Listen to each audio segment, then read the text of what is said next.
Ladies and gentlemen, I'm your host for today's broadcast, Insane Leader 13, as we're preparing to get underway here for the final round of XRL's X2 Short Season Championship here on F1 2021 at Interlagos in the grand country of Brazil that every Brazilian wants you to go to. I'm joined here today by Kinsey Retro as we are prepared to embark onto one of the most intense season finales we have seen in XRL history. Kinsey, thank you so much for being willing to jump in to the broadcast booth with us today. What can we be looking forward to? Well, all I can say is anything can happen here. You've got 3 drivers in the running for the Drivers' Championship, and this is no word of a lie. You have got mathematically 8 teams in the running for the Constructors' Championship tonight. To put things in perspective, having 8 teams in a Constructors' Championship, we only have 15 cars on course right now. 8 teams is 16 cars, so we have more guys who can have an effect on one of the championships than we have currently on track right now. Mathematically, wow! Herbie has a big slide, putting the power down there in Sector 2. He keeps it off the wall, but he's already pushing the limits on the Aston Martin on just an outlap alone. And we've just had the weather forecast come through. We've just had the weather forecast come through from Zola, folks. We've got a wet race on our hands. And that has just gone a massive curveball into everybody's plans. Well, tell you what then, in that case, we should probably go over more of the championship scenario sooner, because that means in between the end of Q3 and the start of the race, I need to go run down to the local gun store and get myself a Glock.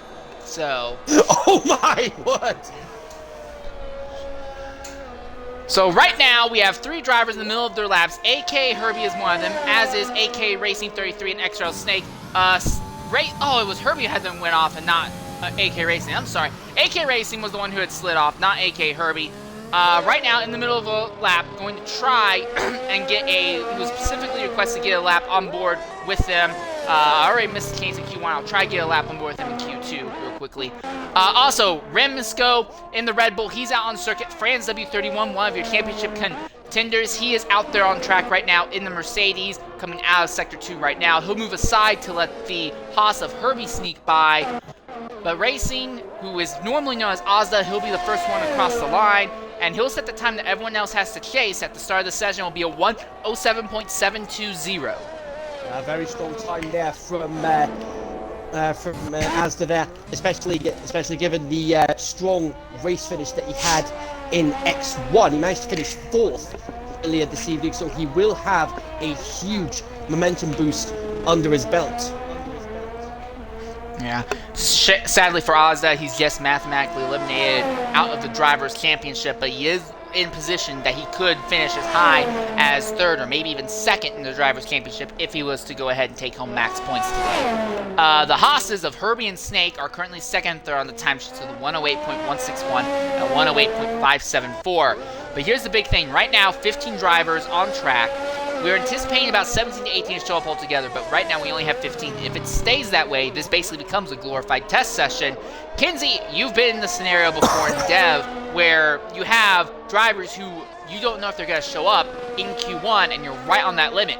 Do you just go ahead and be lackadaisical and just get a lap in to get a lap in?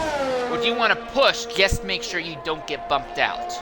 Well, from experience, I have been in the unfortunate position of being knocked out early in qualifying from being complacent with my times, and I definitely learned from that mistake really quickly, and just going as hard as possible just to get that banker lap in, and that should ensure you that you get through into Q2, assuming anybody else shows up. Now here's the other question though. We saw Boothie in X3 come from 15th all the way up to 2nd place finish in X3 earlier today, and then yesterday in Dev, your race winner came from the back to the front in the same manner. This is normally a defense-focused track, but that's not the only time. We've seen Ozda in the realistic series come from an accident, go all the way to the back, nearly a lap down, and without yellow flags, came back to win the race there. Brazil, despite being a defensive-focused track, does not seem to care much for your actual starting position. Could there be a benefit, maybe, in not starting near the front? Well, if you're starting near the back, it does give you that safety net of avoiding all the carnage potentially unfolding further ahead of you. But of course, the counterpoint is if you get caught up in someone else's carnage, or you have an instant yourself, being at the back, you have even less chance, less time in your pocket to protect from going a lap down early in the event. And we've seen lots of heavy hitters before go lap down early here at Brazil. This is a very, very chaotic track. It's almost a chaotic neutral track, all things considered. Yeah, well, we have seen that. We've seen it happen over the years with just classic races here and championship deciders in particular in recent years. We of course had that famous Is That Glock moment from 2008, the championship decider between Vettel and Alonso in 2012, and then you had the chaotic finish in 2019. Both Ferraris crashing into each other, Gasly out dragging Hamilton, and it was. So yeah, this is one of those tracks where anything can happen. Mr. Neon crosses the line with the fastest time thus far of everyone with medium tires, 108.643. So a lot of people not feeling a lot of concern that another driver is going to jump in. If we stick with just these 15 people here, then Neon, Air Max, Rimso, and Maddie, they're all good. They can set whatever time they want on the medium rubber. Yeah. That's the other thing. Medium tires versus soft tires. Soft tires here, without a doubt, are massively advantageous. Just going through turns 1, 2, 3 alone, you can pick up about a fifth to a quarter of a second just from having fresh softs to fresh mediums. That's ignoring Sector 2, which is a very slow, technical section where you need to maximize your grip the entire time. Soft tires over a single lap will destroy mediums anytime around here. Oh yeah, absolutely, especially when you've got a huge difference in the delta. You're looking at somewhere in the region of about a second between them, and we're seeing that right now. You've got Neon about a second slower than Franz right now, but taking the weather forecast into account, nobody is going to be overly concerned regarding what tires they're going to start on, because... Oh, and Pelly's around! Pelly has had an accident coming out of turn 4! Hard into the inside wall, he's stalled in the middle of the racetrack! That's a massive hammer blow for his championship chances, because he needs a very strong finish here and hope the others don't finish well in order to be within even a shot of winning the title. Already we're seeing drivers go ahead and scoop by. There goes the Aston Martin of Jay Bastion. He'll avoid right in the middle of the Alpine. track. Yeah, this is going to get really hazardous. Here comes XRL Dave. He'll be the next one to come up on the stricken Alpine. Well, they've gotten the Alpine moved off circuit now, at least. But yeah, like I say, that's a massive hammer blow for Pelly's championship chances. He'll be starting at the back. So right off the bat, major championship implications kicking in. I normally won't say that unless it's in the Discord, but might as well give it a break now. Also, Franz, who's at the top of the timesheets right now, 107.682. He has gone ahead and already retired from the session. He's like, look, I don't want to damage the car. I don't want to run the risk of anything else happening. Maddie was here, has also just retired, despite the fact that he has the slowest time thus far. So I'm guessing the drivers must know that it's only going to be a 15-car field today. Yeah. But it'll just be 14 drivers as it stands that will be going through into Q2. Yeah. And with that also means that for the likes of Dave, Zola, and Torpedo, they really don't have to push too hard. Just go out there, get a lap in. You can retire, and we could honestly end up ending Q1 relatively early here. Mr. Neon has retired as well. He has the fastest time on the mediums with a 108.643. He doesn't feel the need to go again. Dave in the Ferrari in the middle of a lap. Zola on an outlap, starting a lap now. Torpedo is still in pit lane. Yeah, absolutely. Yeah, it's interesting that we've got the championship contenders already. Minus Pelly. Franz and Neon at the top of the standings. Franz on 116, Neon on 112. Only 4 points between them, so 5 points either way is going to swing it. Mm-hmm. The other thing to consider, again, Manufacturers' Championship, you have Williams, AlphaTauri, Ferrari, McLaren, Alpine, Aston Martin, Red Bull, and Mercedes all in the fray. I'm going to be honest, though, Ferrari being 30 points out, they're out of it because you only have one Ferrari right today. That's XRL Dave. So Ferrari, realistically, they are not in for this fight. AlphaTauri only seems to have one driver representing them today, RTM English. They are also out of the fight. Williams, though, does still have 2 drivers, as far as I can tell. So they are still in it. But so it is still 6 teams mathematically in the title fight. But I really think you can really slim it down to just 5 teams: Mercedes, Red Bull, Aston Martin, Alpine, and McLaren. And for the McLaren camp, it's not looking good because they only have 1 driver representing them right now, while they're 19 points out. And McLaren's 1 driver, as Maddie was here, who currently has the second slowest time, 109.223. Then you have Alpine at 124 points, which keeps them 12 out from Mercedes. Alpine, they seem to have both drivers representing them today. Aston Martin, they have 2 drivers representing them. One of them is Azza, also now known as AK Racing 33, and the other, Jay Baston, is currently on the top of the timesheets, the 107.620. So Aston Martin, who is 11 points out, I do think have one of the strongest chances to leapfrog forward.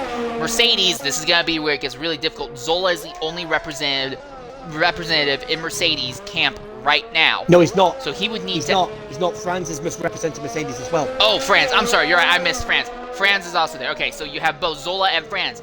And Franz is more focused, though, on a driver's championship, though, than a manufacturer's. I think Zola's going to kind of be on his own on that one. Now, with that said, though, if any of you ever saw The Death of Stalin, you probably are familiar with the meme of General Zhukov throws off the coat and there's just medals and medals all across.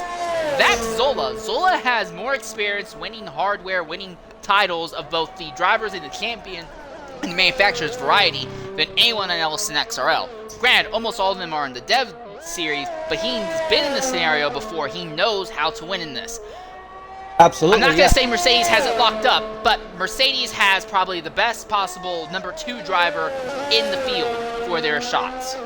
Yeah, definitely. And just to reiterate what you said regarding the success that Zola has had, that's 4 seasons on the trot that he's managed to win the Dev League Championship for the Drivers' Championship, and he's got 3 Dev League Constructors titles to his name as well. Coming in the party right now is XRL Pelly. Pelly, go ahead, include your audio. Big accident coming out of turn 4. What happened?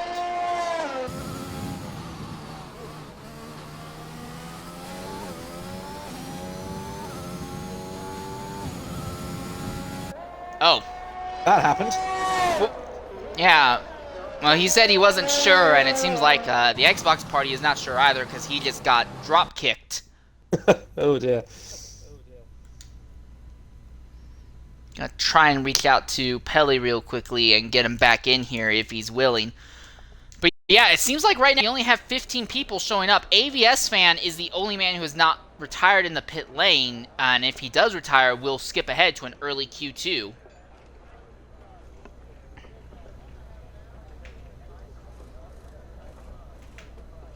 Alright, there you are, Pelly. Welcome back, Pelly. Can you hear us? Alright, go ahead and say again, what happened out there?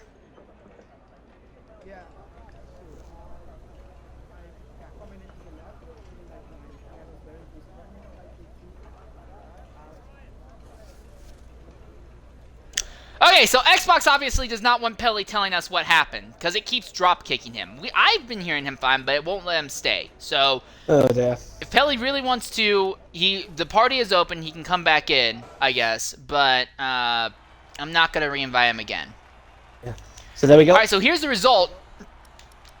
15 drivers attempted to set their times. Pelly will be starting dead last. Of the 14 that do advance to Q2, Neon, Torpedo, Air Max, English, Rimsco, Maddie, Zola, and Dave all set their times on medium.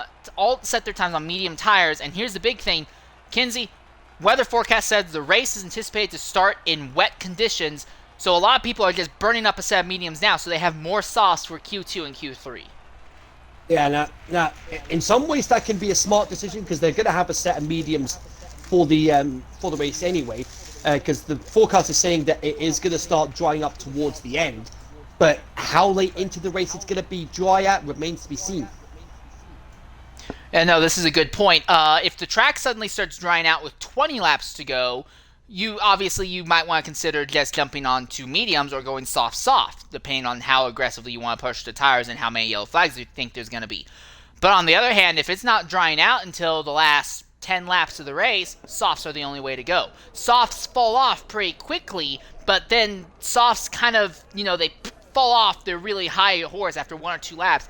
But they're still going to be faster than mediums for almost about a good 8 to 10 laps around here. Yeah, absolutely, which will be the optimum window for them if we end up with 10 laps to go at the end of the race.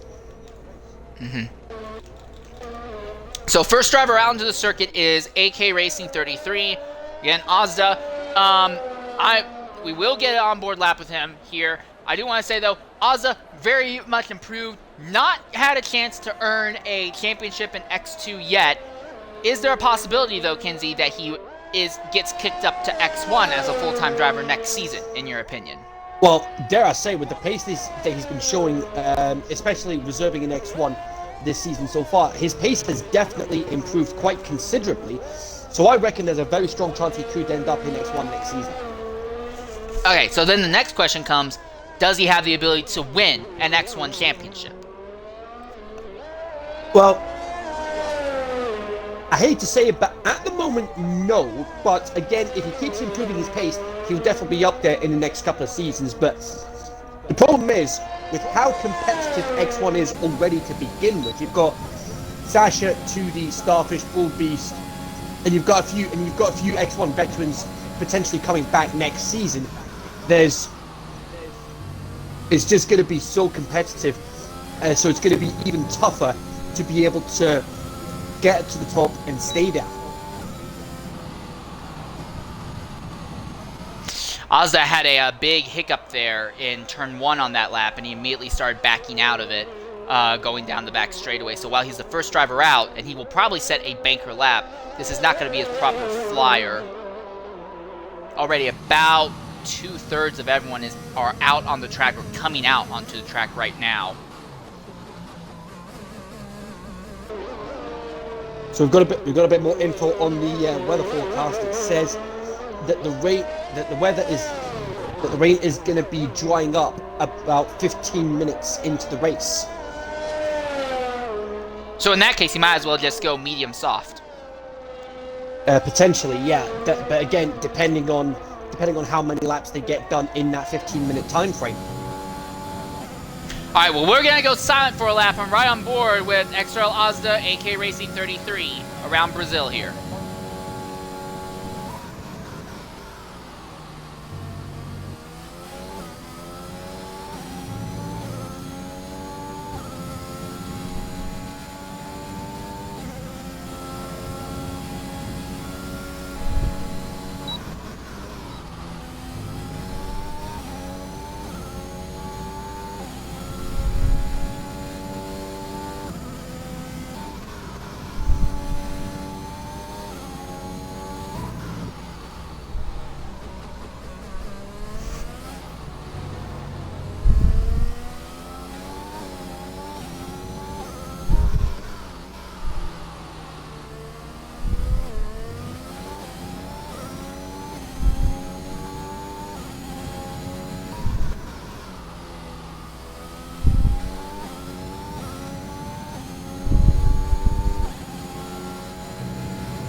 To the top, 107.598 goes Ozda.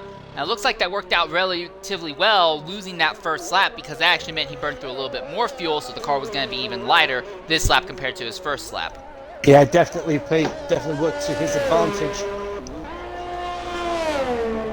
All right, here comes AKA Herbie to the line. His teammate Snake is 4th fastest. Herbie is going to go 2nd fastest with a 107.983. That's still almost 4/10 off of Ozda's time right now. I don't think Oz's time is going to stay on the top, but I do think it will probably be one of the top 2 or 3 times throughout the end of Q2 here. Yeah, I reckon he'll definitely be in the running for a potential pole position around this track this evening. Here comes Rim. He'll cross the line second, 107.961. The next person to focus on will be Maddie was here. Maddie, who had one of the slowest times in Q1, because again, not a whole lot of risk or reason to push. Now he's going to abort and come into the pit, so he's not going for another lap, interestingly enough. Next person who will be trying to start a new lap will be Franz W31 in the Mercedes camp. ABS, meanwhile, he's currently 3/10 up on his time at the moment. He's coming down.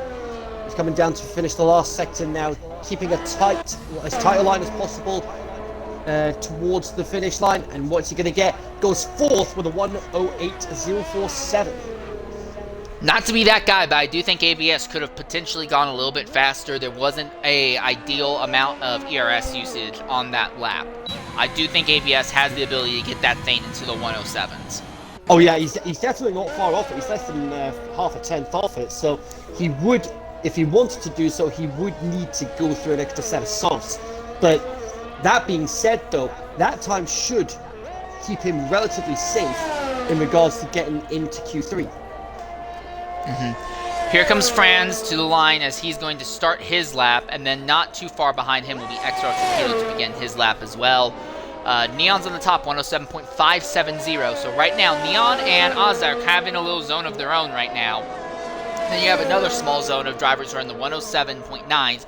And then you have everyone else who's in the 108s pretty much. You can kind of divide the field up real evenly. At the bottom, though, right now is Extra Dave, 108.927. And with Air Max, Franz, Davis Down, Torpedo all setting laps or will set a lap soon. I think Dave, and to a lesser extent, Zola, Snake, and Maddie, they need to get back out on track and they need to start figuring out a way to improve their times. Yeah, but again, it's I don't think they're going to be overly concerned about their times. I mean, Dave in particular, he won't be overly concerned because he knows that Ferrari are out of the running for the Constructors' Championship, so he'll just be looking to try and get some points at the end of the night.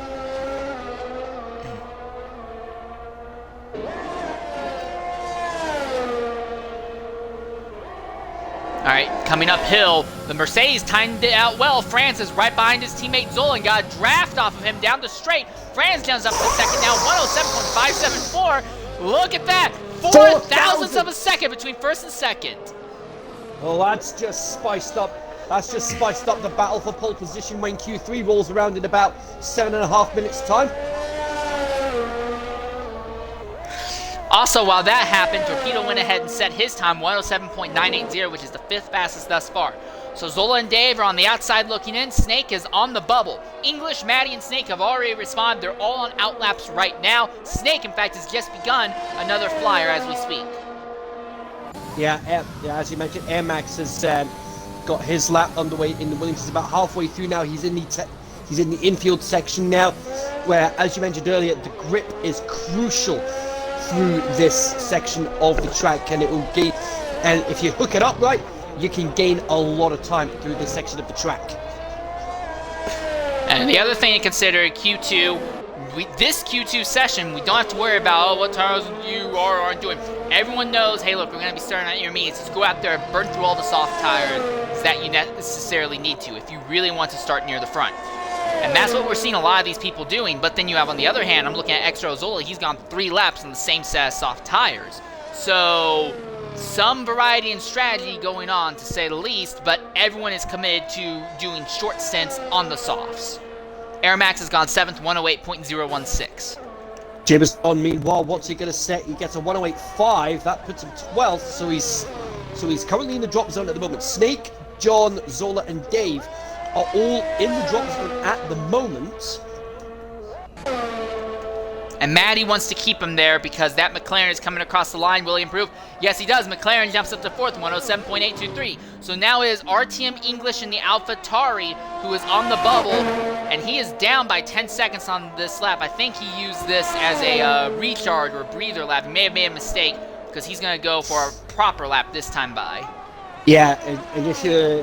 So the people like Snake, John, and Zola, if you're looking to get into the top 10, you'll need to improve your lap by at least half a second. And that is actually a pretty significant change. I didn't notice that. Good point. Yeah, that's a pretty significant change. Zola, not known for being the greatest in qualifying, he's normally better in managing his race and calling condition changes as they come. I wouldn't be surprised if we don't see Zola move forward. And then, like you said, Dave, he's kind of in a position where it's like, hey, look, if I don't have to break my bucket to move forward, I'm not going to. Herbie in the pit lane has swapped over to medium tires. He's not come out of his box, but he has medium tires equipped on that car now. That's interesting that he's elected to go for the mediums on this occasion. All right, English is now on the outside looking in as he needs to try and squeeze AVS fan out. English coming down to the line. He will improve, but how much?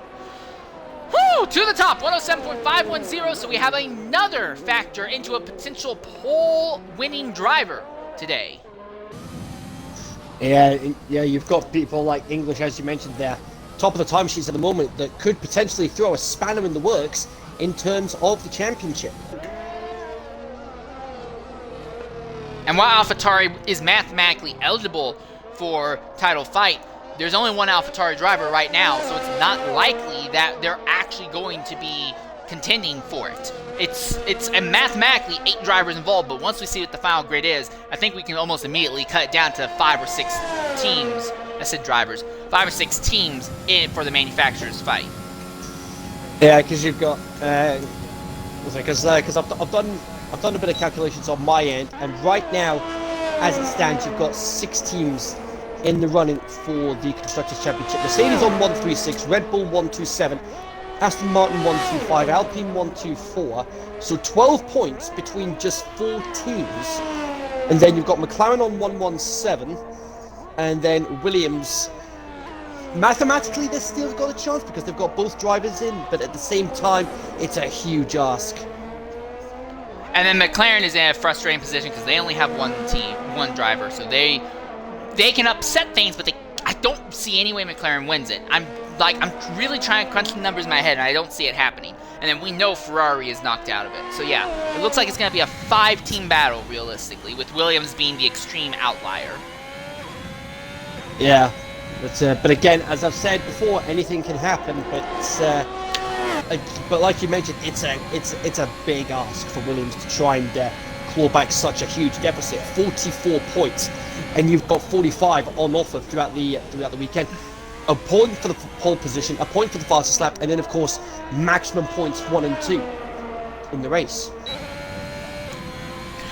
So while we were talking, the Haas team just made something work.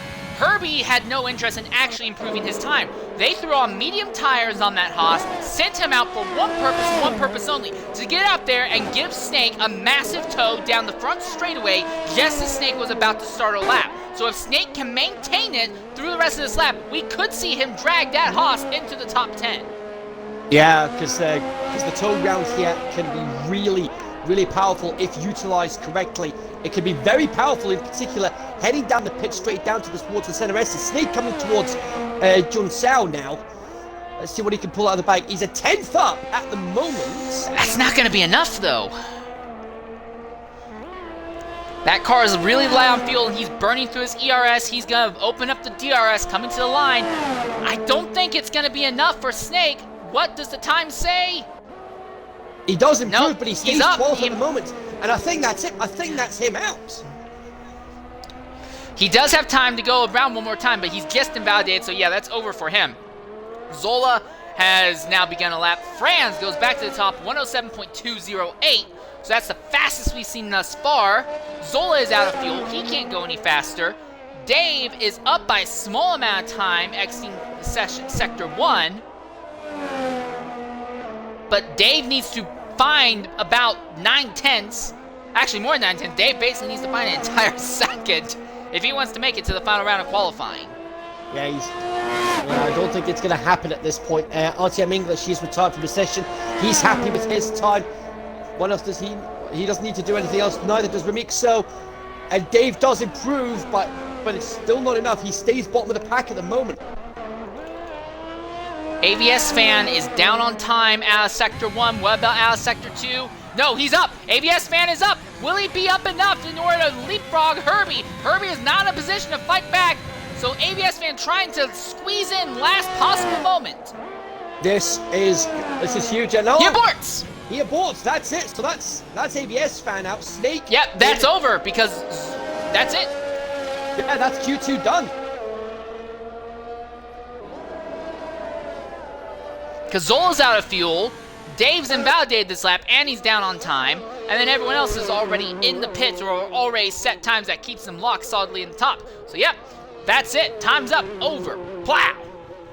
Yes, ABS fan, Snake, Zola, and Dave all out in this second part of qualifying.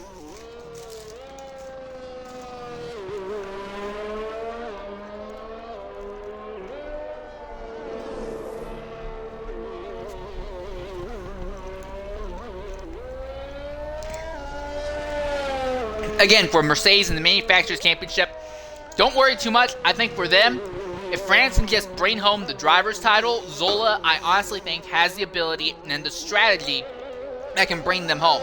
I really think that France is probably your favorite right now for the drivers. I think Mercedes is your favorite for the constructors also.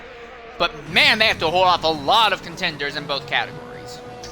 Yeah, but we'll see. We'll definitely wait and see what happens.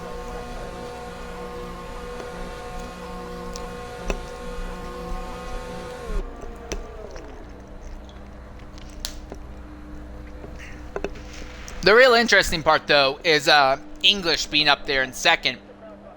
He's splitting Franz and Neon right across. So here's the thing. You can have, as I go ahead and I look at the driver standings right now real quickly here, you have Franz and Mr. Neon first and third on the timesheets right now. The championship, and then just the race in general, it takes a whole different mindset if you have your top two in the championship starting 1-2 or 1-3. If they're starting 1-2, it's a straight, no-holds-barred drag race into turn 1, and the guy on the inside should have the advantage. If they start 1-3, the person in third needs to count on the pole sitter having a bad start and then being able to swerve on to the inside to beat him into turn 1, which is a lot harder to do, but also could give you a larger benefit.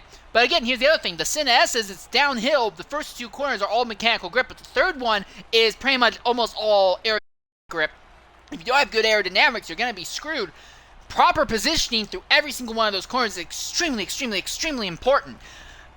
I would still want to start second instead of third. You can make a third place start work, but I'd rather start second than start third. Yeah, but of course, it's a very unforgiving track at the best of times. So again, anything can still happen here. So you got Franz, English, Neon, Remixo, Asda, Torpedo, Air Max, Matt, John, and Herbie all through into the top 10 shootout. I also do want to say one other thing for the Haas team. They sent Herbie out to go out there and try to give Snake a pole. It helped Snake set a better time, but it wasn't enough. But there is one small thing to consider for Herbie. That set of medium tires now has 1 lap of wear on it. Realistically 2, I guess, but 1 lap of wear.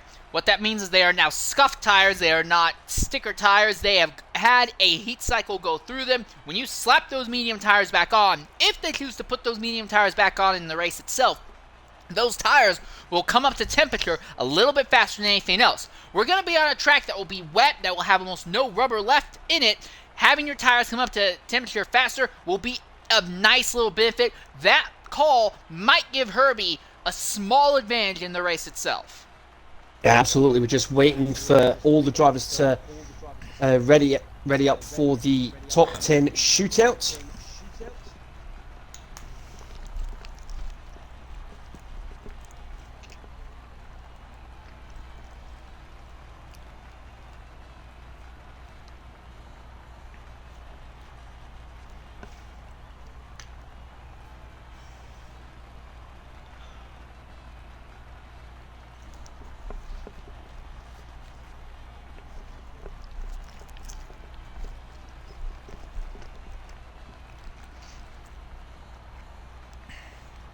I wonder who it is who's not readied up. Oh, it's Pelly. The guy who, went out in Q1. So he's probably stepped away for a moment altogether.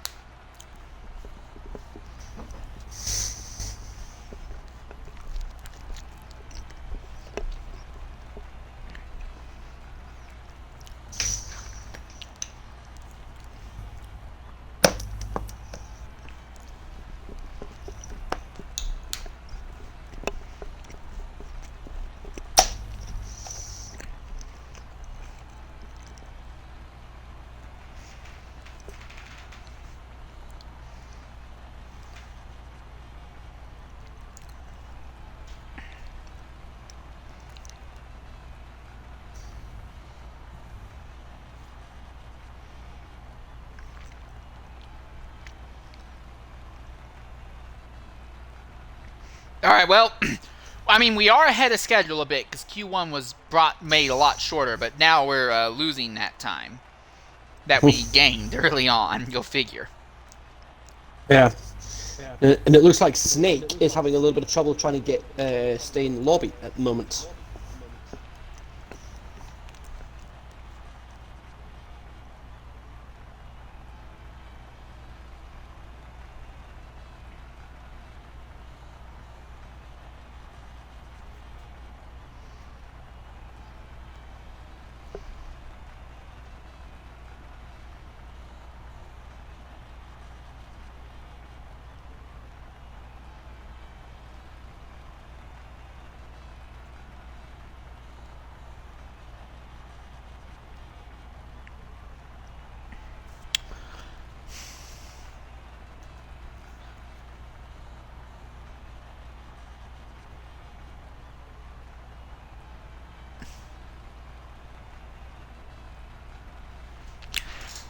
There we are. Now we're going. Final 30-second, and here we are. Now it's time to advance.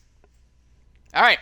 10 drivers in the shootout for the pole position for top row, just in general getting everything sorted out.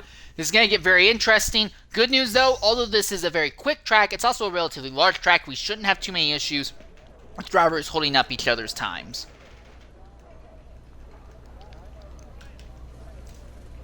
And the first one to get out on circuit, I'm betting is probably going to be out of the Aston Martin camp, AK Racing 33. Yes, that is. He is the first one to come out again. He's been the first one every single time thus far today. Brazil is also the first race I ever got broadcast for XRL way back in F1 2019 in the XV series. And Ozda was the one who actually invited me to do the broadcasting. Imagine the frustration when in Q1 his wheel disconnected coming out of pit road and immediately hit the tire barrier and DNF right then. Yeah. Yeah, that would have been a big ouch. Yeah. So, while Ozza definitely has had a lot of good history at this circuit, it's not been a perfect, clean, big Chungus Keanu Reeves 100 moment at this circuit all the time for him.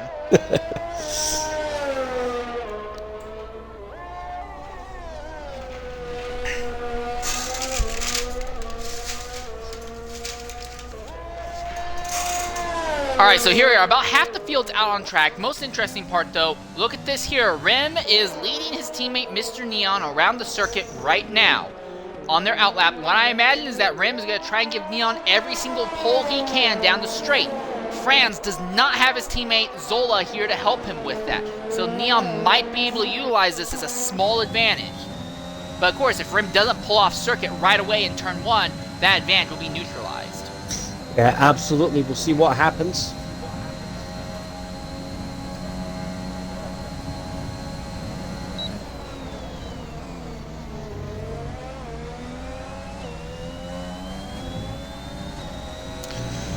Yeah, he did not pull off, and Neon struggling just a bit, putting power down out of 3. Now, he does have DRS and draft on the second straightaway. And again, Rim does not pull off circuit. So Rim, and there we are, Neon's invalidated, in fact. Not what Neon needed at all.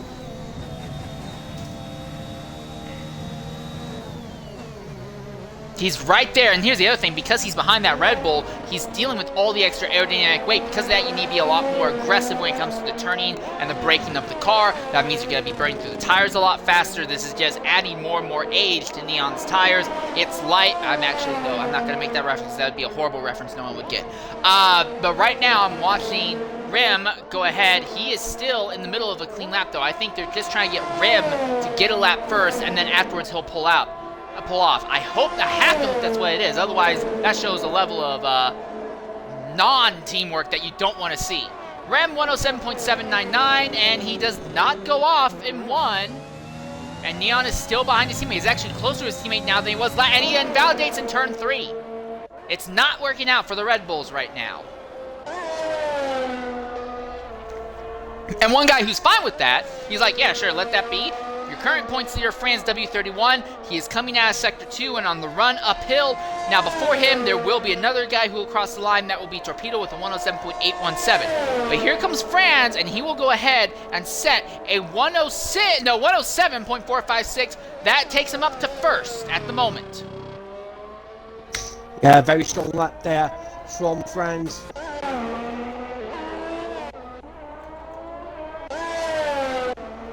Meanwhile, So Herbie will be the next driver to get a lap in here.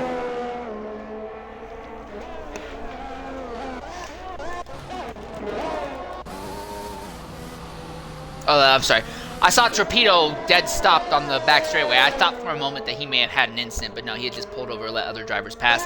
Both Red Bulls come in, and for Mr. Neon, the strategy to get out there with his teammate has not worked out in the slightest. now we're approaching halfway through this final qualifying session of the season. Of this game, at that, we're done. Even if there ends up being some sort of exhibition, I don't care. Once this race is over and once this broadcast is over, I'm uninstalling this game and I'm turning the game in for 15 cents at my local GameStop. 15 cents. Oh, you're right. I'm probably overselling it. 12 cents. Even at that, still GameStop, you greedy swines.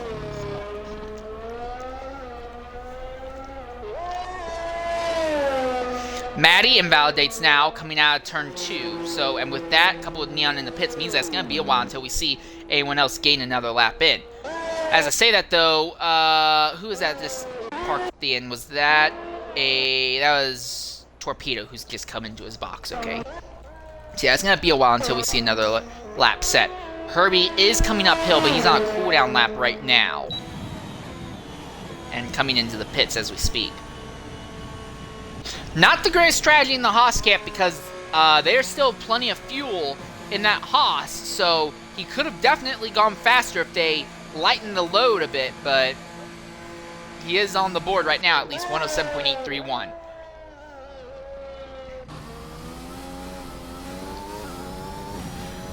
So we're going to go ahead and run silent for a lap on board with the McLaren of Maddie was here until we see another person get out into the circuit and start their lap. As I say that, nope, Maddie aborts and he comes into the pits now. So it is Air Max who is on basically out of fuel, just kind of a cool down lap on his own. He has the entire track to himself. Relatively quiet moment here in Brazil. Which is weird coming from a nation that's known for its gang violence and partying.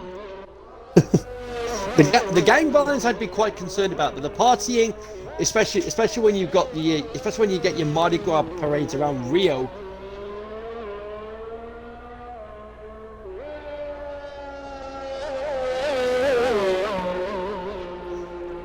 I will say this, I do want to go to Brazil at some point in my life.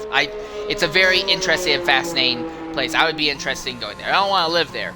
Absolutely not. But I definitely would be interested in going there. Alright, so Air Max now in the pits, but RTM English and AK Racing 33 have both come out onto the circuit, so they're both going to try and go faster. Again, English second fastest at the end of Q2. AK Racing, he is currently second fastest at the moment, trying to steal the top spot from Franz W31. And now we're seeing Franz coming out of pit lane, and that is AK Herbie was coming out as well.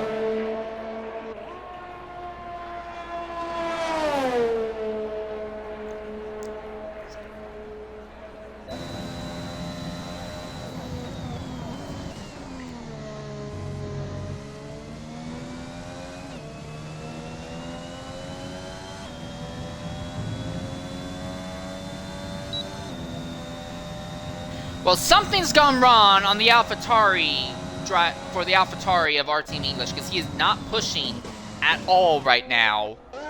So the focus then instead goes to AK Racing 33. How hard is he gonna go?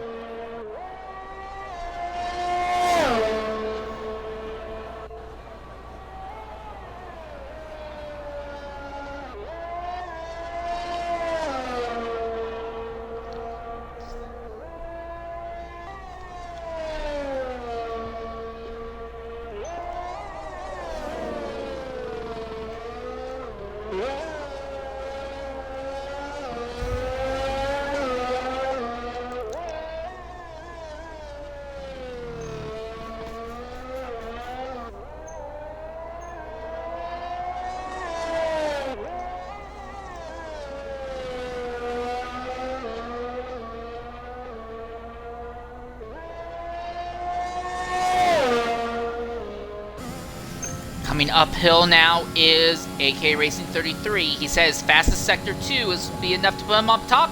Yes, it is. 107.305 for Asda.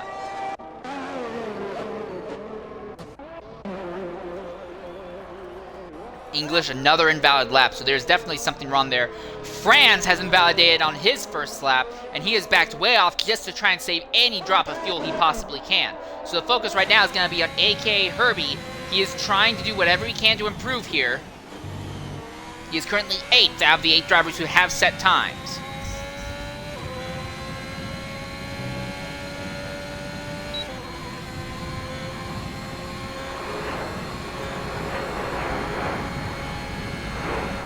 Fourth for Herbie, 107.764. Now the focus goes to the McLaren of Matty was here.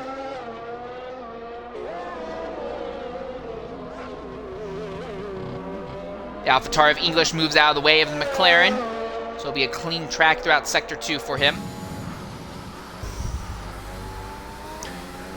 Gabaston also coming to the line right now. Well, actually, Gabaston has passed the line, but he didn't do anything significant. AK Racing, Asda has not improved by any significant amount. Here comes Matty. He'll be the 9th driver to set time. It will be a 108.130. And Neon, again, behind his teammate Rim, so they need to have this stuff timed out. Otherwise, Neon is going to be dead last. Well, not dead last, but 10th midfield, and that will not do well for his championship hopes.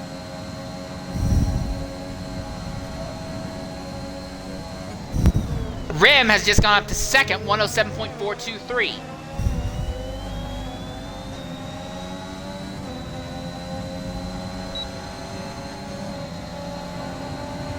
Neon gets a big pull. Franz goes to the top, 106.897, but Neon had a great toe down both straightaways. Will it be enough? Will it be able to convert this into a potential pole?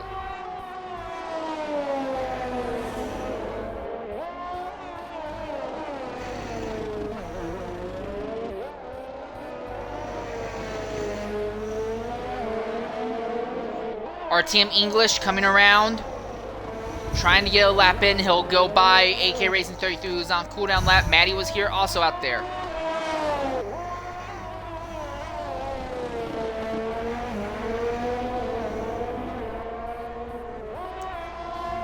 Matty is not able to improve. Here comes Mr. Neon.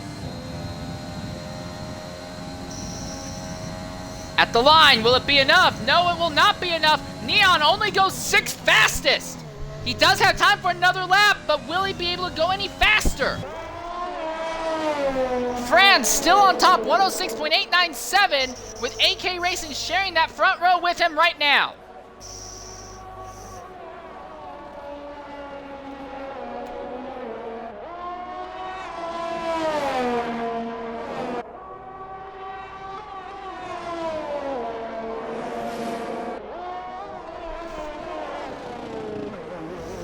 Neon trying to squeeze something out of this here.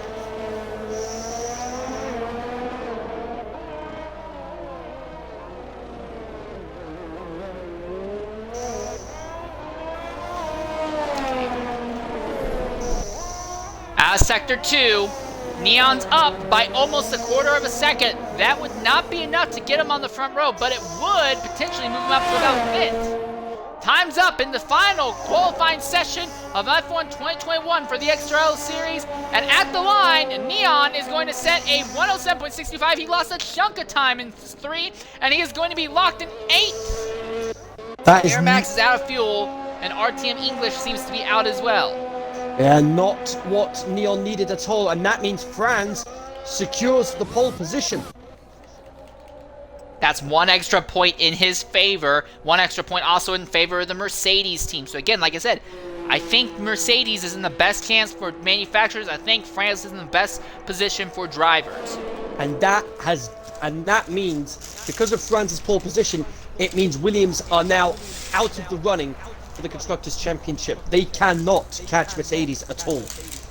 All right, so it is now a 4-team race for the Constructors' Championship. Well, mathematically still 5 because you've got McLaren with 20 points behind, but even mathematically they're still in the running. But you've said it's a full team battle because McLaren only have the one driver and he's starting 5th. Well, not just this. The scenarios that the McLaren team would need to have happen to everyone else while they also go ahead and take the win. I'm not saying it can't happen, but it's so unlikely that if it started to occur, we would pick up on it well before it got to that point. It's not like, oh, wow, all of a sudden, last moment, something didn't happen that we didn't see coming. We'd have to be seeing like Mercedes crashing out, both of their drivers crashing out, and crashing out relatively early on at that. Yeah, and I don't see that happening. Yeah, McLaren would need a lot of DNS in their favor. I do apologize for loud noises coming from my end of the mic. There is a air show going on right now outside, and I live outside of an Air Force base, so. All right, now it's a 5-minute wait until we get into the race itself. I'm going to step away for just a quick moment to try and take care of something. I'll be back shortly, and we'll go over one more time the exact scenarios when it comes to the point standings. Okay.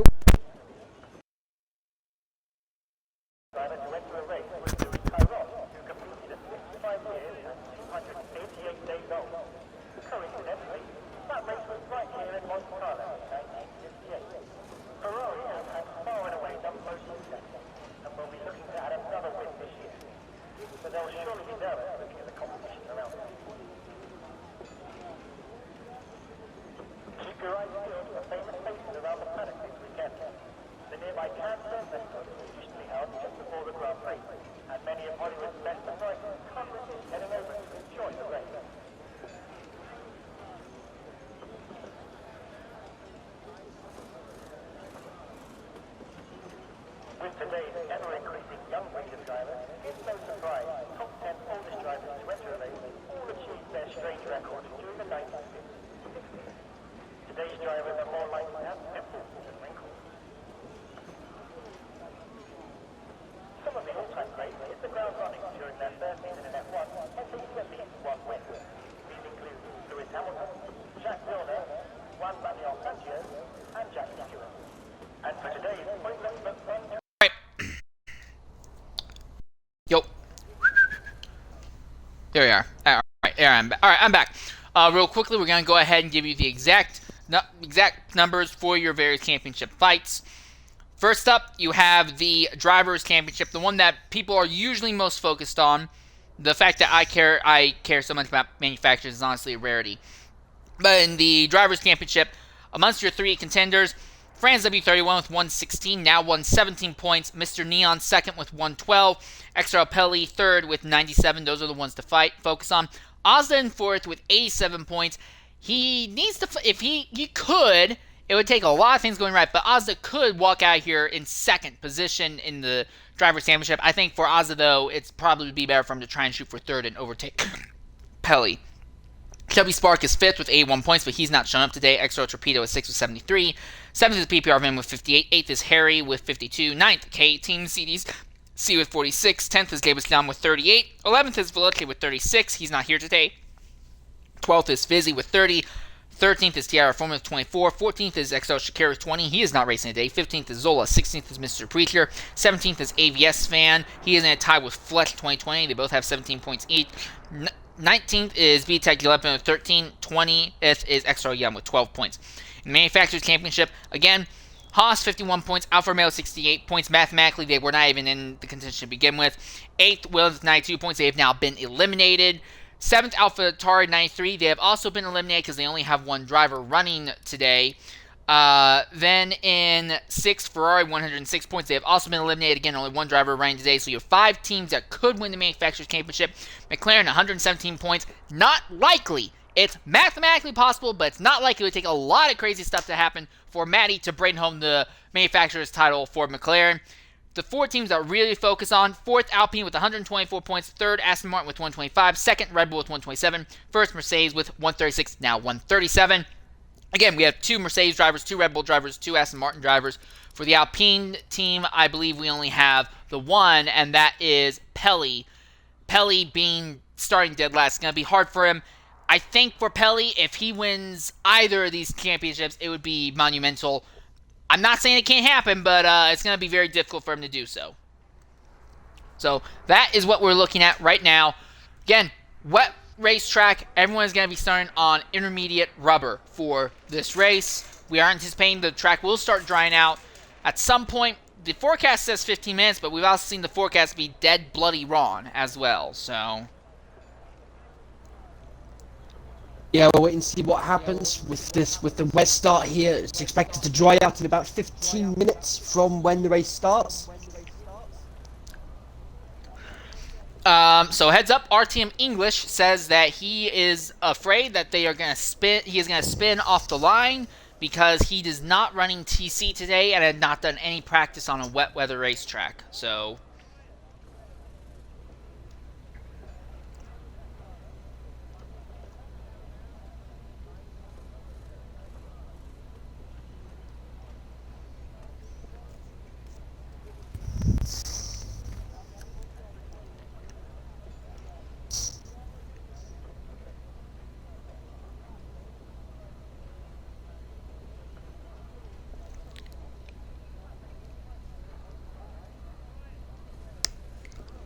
I always find it hilarious how the speaker system in this game always says the same bullcrap facts about Monte Carlo, doesn't matter what circuit we're at.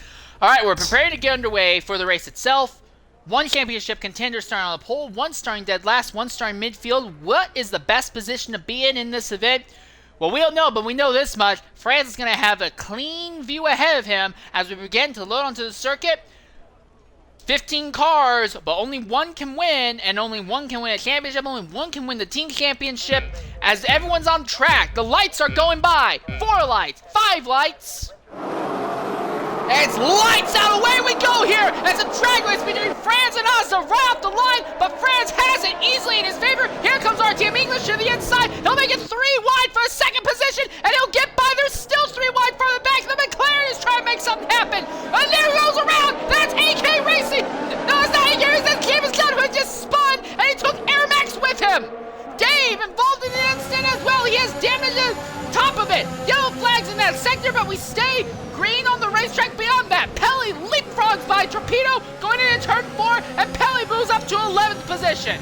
That start is the last thing John needed for Aston's chances for the Constructors' Championship.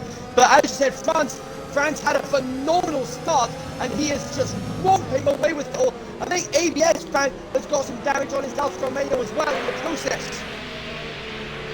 Zola is just trying to get by AVS man, and it's kind of caused a bit of a blockage for XRL Pelly, who is currently sitting outside of the points paying positions. But at the front, Remsco is trying to close in on RTM English. France has already opened up a nearly 2-second gap on the rest of the field. He is trying to put his knee right down the entire throat of the rest of the field right now. Absolutely. At this point, and it's only just the end of the first lap. Anything can still happen here. It is France's race to lose at the moment. Rem goes to the outside of English going into turn 1 and then tries to maintain side by side with him through 1, 2, and 3. In the end, though, English has the advantage. Rem will try to use draft and ERS to get by him on the run down into turn 4. He pops out to the inside, but under braking does not commit to the move.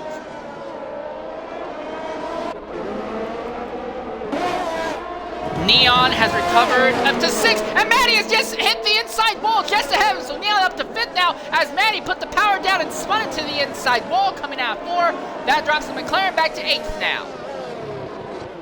Yeah, definitely not what Matty needed at all, but that's just testament to how tricky these conditions can be. Racing has gotten by Rem. Rem has gone off circuit. One of your Red Bulls have gone off circuit. That's Rem, and he's now fallen all the way to 7th. Is there front wing damage on that car? We need to get a good camera view at the moment. I don't see any damage, but he has now fallen from being 3rd back to 7th behind the 2 Haas's. He's right behind Herbie as they're running uphill to the line.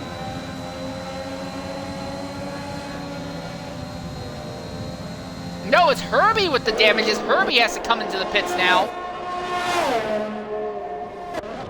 Well, this has worked out somewhat decently for Neon. He has now gone from starting 8th up into 4th. But he has another 1.4 seconds out of the fight for 2nd, which is between AK Racing and RTM English.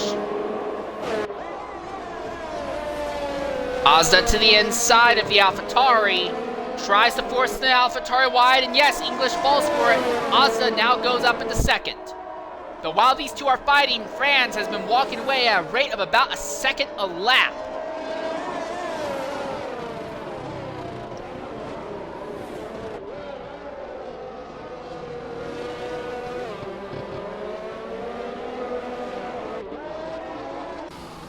Neon already closing in. He is now within about a second of English. But again, with this rain, there is no DRS. Every single pass you see is 100% driver skill, or in the case of someone making a mistake in losing positions, a lack of driver skill. That's actually a really, really harsh overgeneralization, but you get the point. Yeah, absolutely. Driving in slick weather conditions is tricky enough at the best of times around this track. But when you add the rain to the mix, it's a completely different ball game.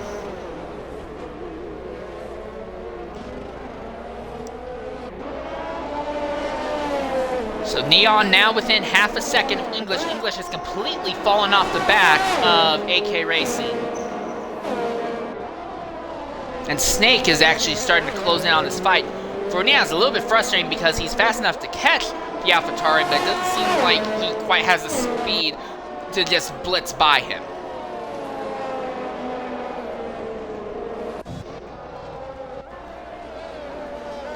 Dave loses 14th position to Air Max in the fight for the last two positions on the racetrack right now, after those two took damage on that lap 1 instant. Dave trying to make a crossover happen, makes a bit of a twist, putting the power down. So all three of your championship contenders are in the points paying positions. Pelly has gone from 15th to 9th. Neon has gone from 8th to 4th. France has gone from 1st to 1st with a nearly 4-second lead.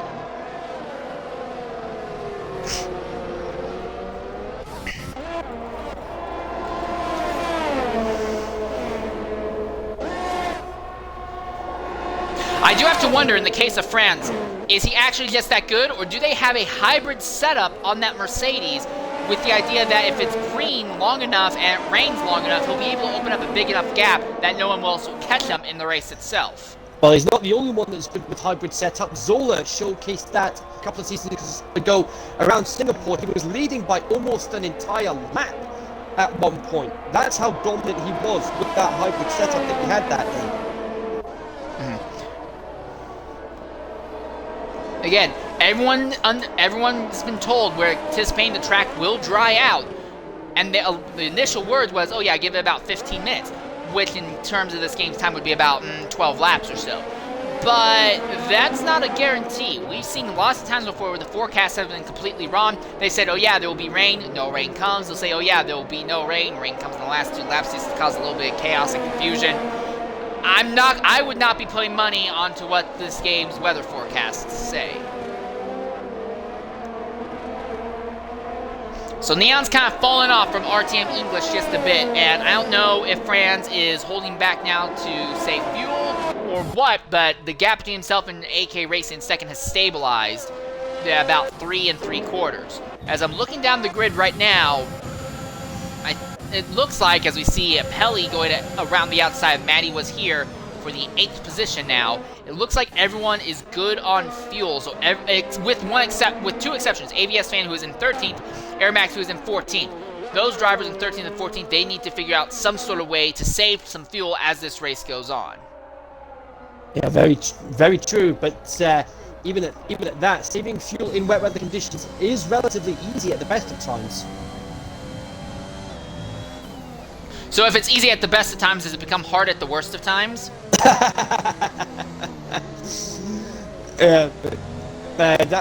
think that all depends on how aggressive you are with putting the throttle down when it comes to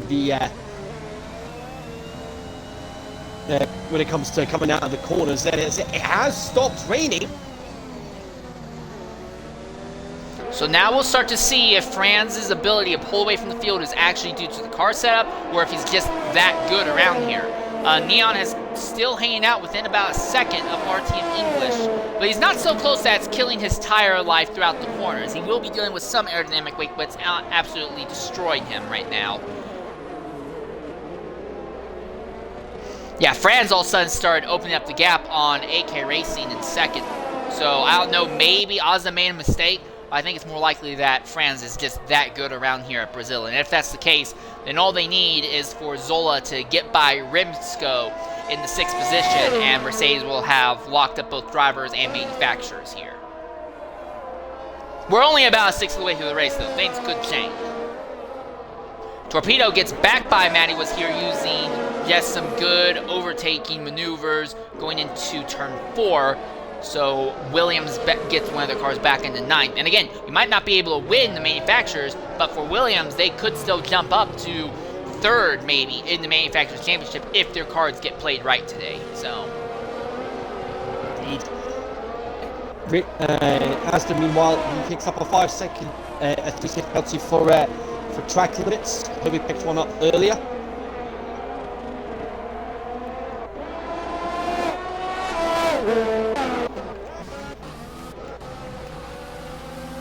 Davis John has caught the rear of this group that has a decent amount of cars. Torpedo and Matty, and then just a little bit farther up is Pelly and Zola. So yeah, these all have caught each other. Davis John trying to get by. The McLaren of Matty was here.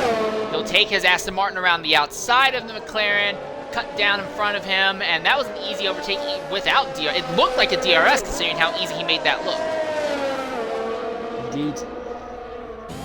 Okay, so no more rain, and we can see the sun peeking through the clouds in a lot of places on the track. When do you make the choice to jump onto the tires, and what tires do you jump on? I'm going to go ahead and make a controversial opinion. Do you consider throwing on hards? No, the hards would take far too long to get up to temperature around this track, especially with how green it is at the moment. So you think going medium soft or soft medium would be a better option? Personally, I'd go for the mediums first, and then get the soft on for the end. Reasonable. You're a driver. I am not. I'm not qualified to make these kinds of opinions or decisions. So Pelly is trapped behind Zola right now, and Neon is trapped behind English. In fact, actually, English is pulling away from Neon, so we're seeing a lot of spread out. Dave, in 15th position, is the first person to actually jump onto soft tires. So full slicks for the Ferrari and dead last. And in his position, I mean, what are you going to do? You was already about to go a lap down. You might as well go ahead and try and make a really crazy call now to get back on the lead lap. Pelly just muscled his way by Zola through the Senna S's.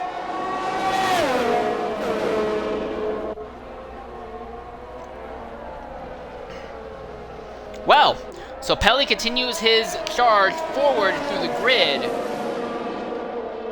But right now, Pelly needs some bad things to happen to Franz and Neon, who are both still ahead of him on track.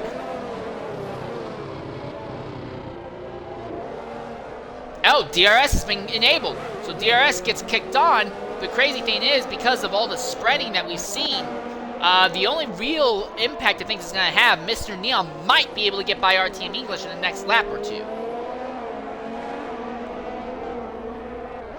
And your leader's in. Franz pits out of the top spot, and we'll see AK Racing. He'll now pit out a second. RTM English pits. Mr. Neon pits. Snake is going to pit. Rim, is he going to go ahead and pit? Yes, Rim pits. Pelly pits.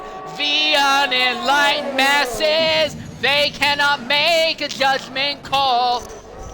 What on earth was that?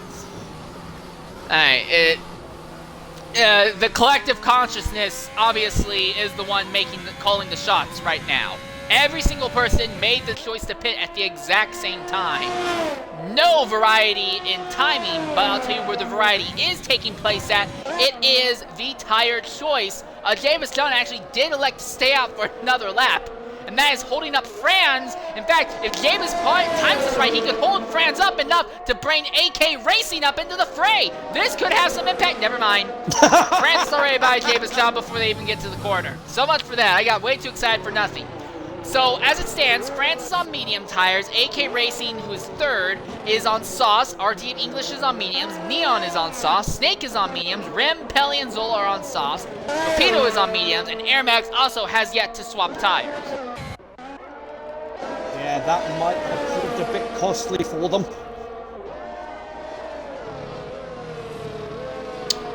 AK Racing gets by his teammate, but Racing is, actually this has worked out well in Oz's favor. The gap went from being 4 seconds to now being just about a second, so Ozda is absolutely closing on France, so this fight at the front is not over yet, and that is exactly what Neon and Pelly want to see.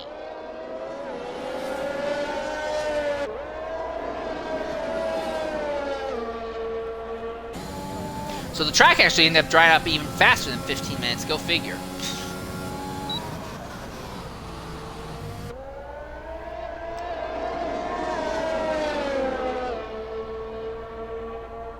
Right now, Zola is running in the 8th position, and Franz is 1st. For the Red Bull team, they're running 3rd and 6th. So right now, Mercedes would still walk out here with the Manufacturers' Championship and Drivers' Championship in hand.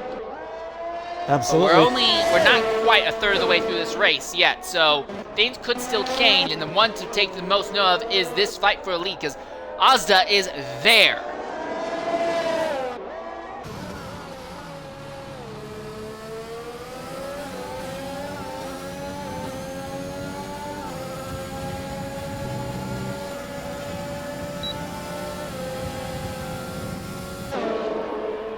Easy DRS overtake. He's completely by him by the time they even get to turn 1, and Ozda sets fastest lap thus far today.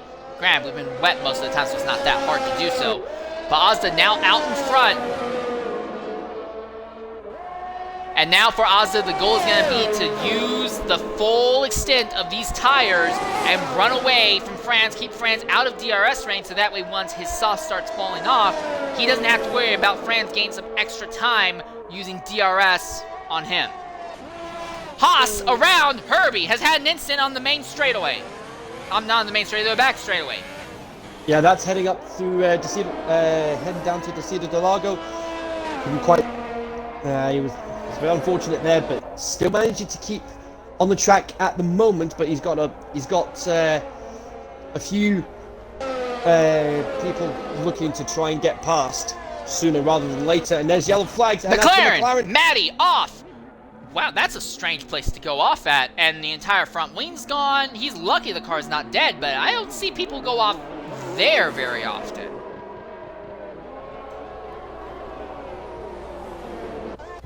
Ozda just set another fastest lap, 1:10.709. So yeah, Ozda totally committing to qualifying laps right now to try and just get away from Franz by any chance possible. And while that has happened, Mr. Neon has gotten by RTM English, so Neon is now up into 3rd. Matty crashed Sector 2. That's him out of the race. And that takes McLaren now to the Manufacturers' Championship as well, so now is realistically just 3 teams going for it. Well, 4, because Pelly is still here. Pelly is still running for the Alpine team, but he's not in a position to really do anything. Franz in 2nd now has a time penalty. Neon in 3rd does not. Now, Neon is not within 3 seconds yet, but he is just less than 4 seconds behind Franz. So there is a possibility that Neon could try to sneak by Franz here. Yeah, very surprised there wasn't a safety car at that point.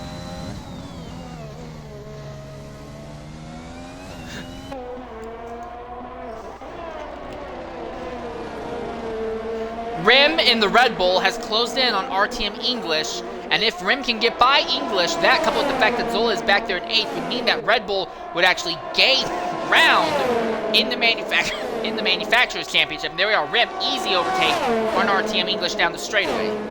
And oh, hang on a second. There was, I think Neon, Dave had a little spin through the center S's there, and he almost collected Neon in the process. Does Neon have damage? I don't think so. It doesn't look like it, although Dave has just been penalized 10 seconds for track violations. Despite the fact that he was just trying to be kind and get out of other people's way, the game said, nah, you cut the track, so they penalized the crap out of him.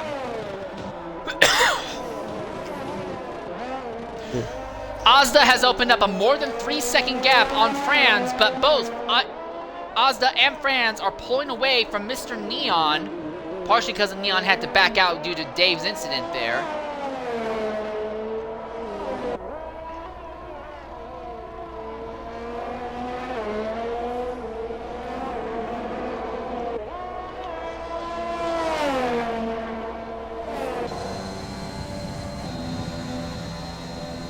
Yeah, there must have been some sort of damage to Neon's car because he's pitting.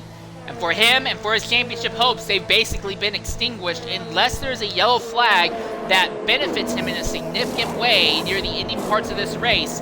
That's it. This will relegate him out of it. And I think for France, it's basically the best case scenario. Also, for Red Bull, this kills him because Rim is still 3rd, but now Neon is back there in 10th, while Mercedes is still running 2nd and 8th right now, so this puts everything back in Mercedes' favor here. Yeah, absolutely. It's the last thing Neon needed, but I can only imagine how frustrated Neon is going to feel. No, it's not! France has had an accident! France has had an accident! His entire front wing is gone! Oh my word, that's just the last thing Neon needed! And no, the real benefit out of this is not Neon, it's Pelly! Pelly, who is currently right in the 6th position, is now going to leapfrog both of his championship rivals and will end up in about the 5th position. That is huge for Pelly.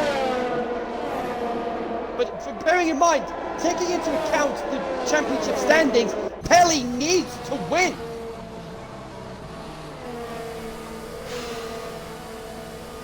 Well, he's a lot closer to that now than he has been thus far, because now Pelly is up in the 5th. France is going to drop, I think, behind Neon on the racetrack. I'm watching, yeah, it's taking that Mercedes. They're now moving the Mercedes down pit lane, but Neon is flying at speed right now. He's overtaking him on track. So yes, Neon is now ahead of Franz on the circuit.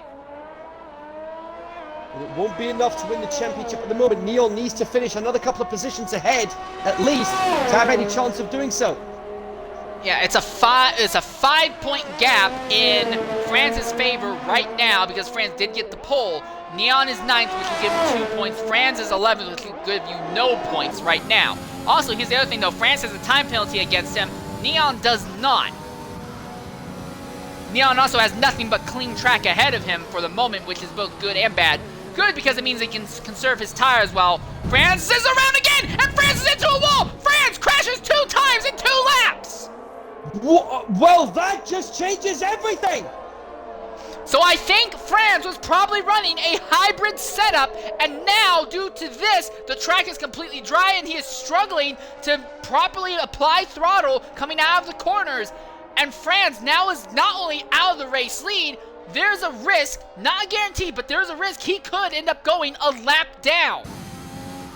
Yeah, absolutely, because you've got Asda. He's just he's only a handful of corners behind Franz at the moment.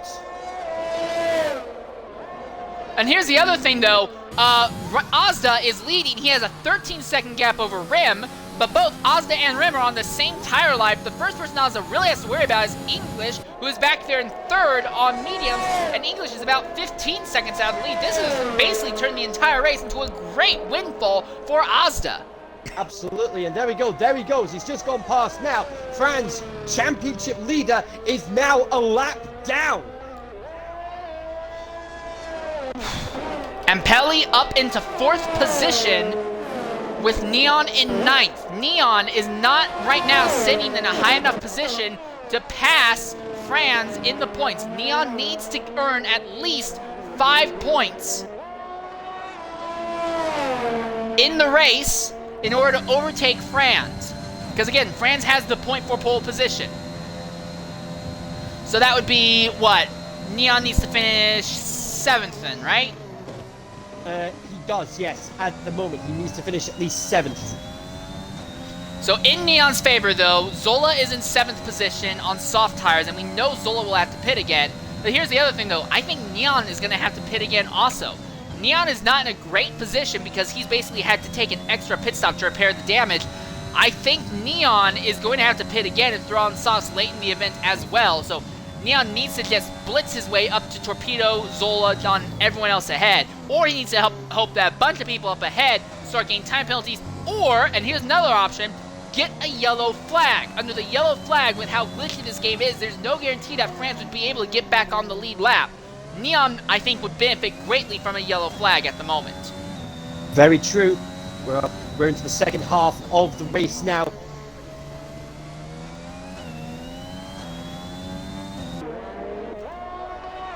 No real battles on track right now. Everyone's kind of spread out at this point. Excuse me.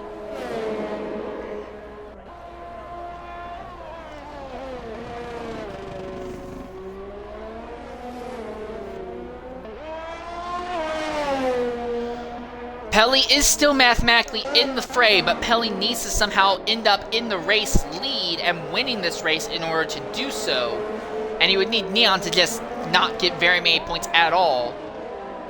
So while it's not over for Pelly, it is getting harder and harder. Someone has just gone off in Sector 2. Who is that? That is Torpedo, who has gone off, and that will work out well in Neon's favor because now the gap falls and collapses in the favor of the Red Bull driver. I don't see damage on the Williams of Torpedo, though.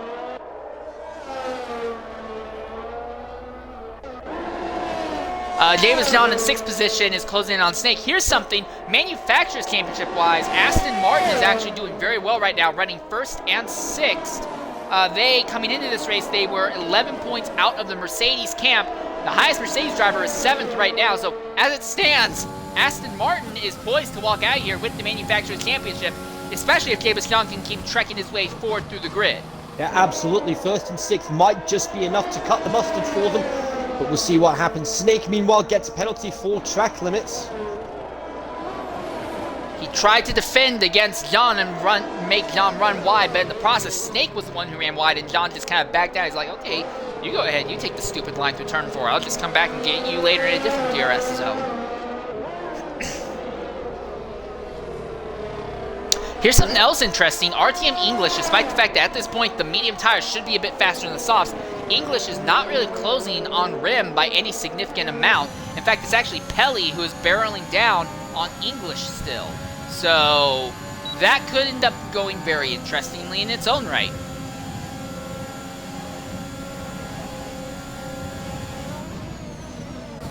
John gets by Snake in the DRS zone. Easy, easy overtake.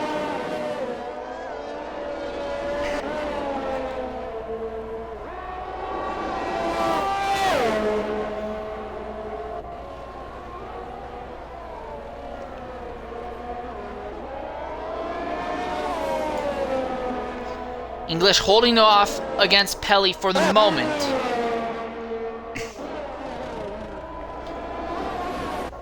And now Davis John going to try and start closing in on that fight for 3rd.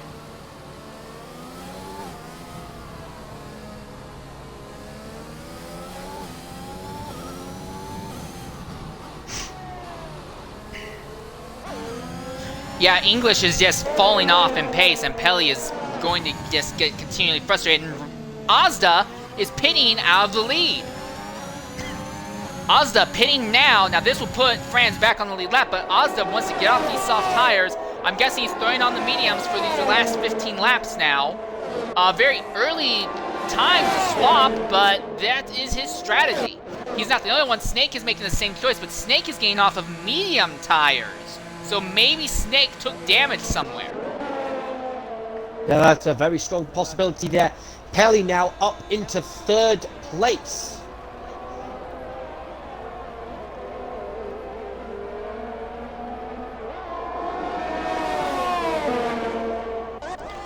Ozda ended up 5th, right about 6 seconds behind his teammate Davis John. So this might work out for Ozda. He might not have to worry about his teammate holding him up. In fact, I think he's betting on Rem, Pelly, and Davis all pitting sooner rather than later and kind of leaving the track ahead open for him.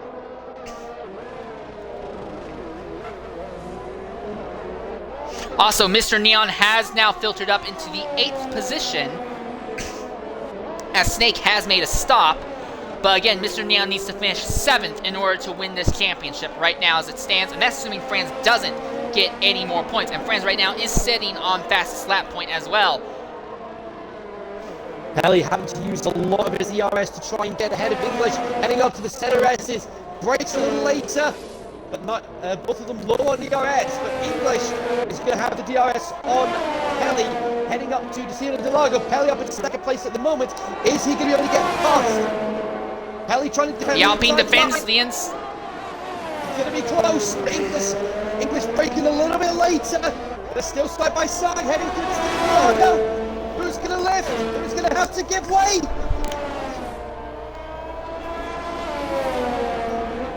It's the Alpine in the end. No, it's not. The Alpine tries the crossover, can't make it stick.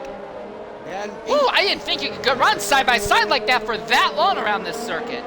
English ended up with a 3-second penalty for track limits as well, so that'll promote Pelly up to second place, but even that will not be enough to win the title. Pelly needs to win. And while all that happened, it brought Jabez John up into the fray.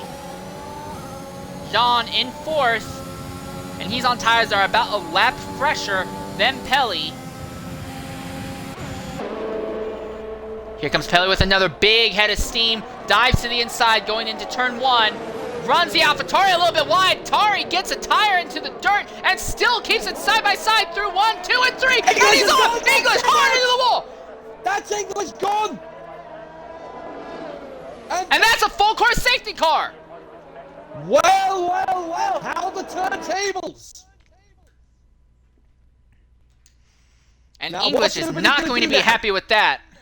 Well, here's the other thing. English isn't going to be happy with that. I imagine he'll probably submit a rebuttal. So even now, if Pelly wins this race, he might get the win stripped post-race due to that contact. But here's the other thing, though. Top three, Rim, Pelly, John, they all can pit now under the safety car. And when they do so, they'll throw on soft tires, probably, because we know the softs can run 12, 13 laps. This will give them a great advantage over the likes of Azda, who is on mediums. So all of a sudden, out of nowhere, it seems like this race is falling, the championship race is falling in Pelly's hands, despite the fact that he was the outsider coming into this today.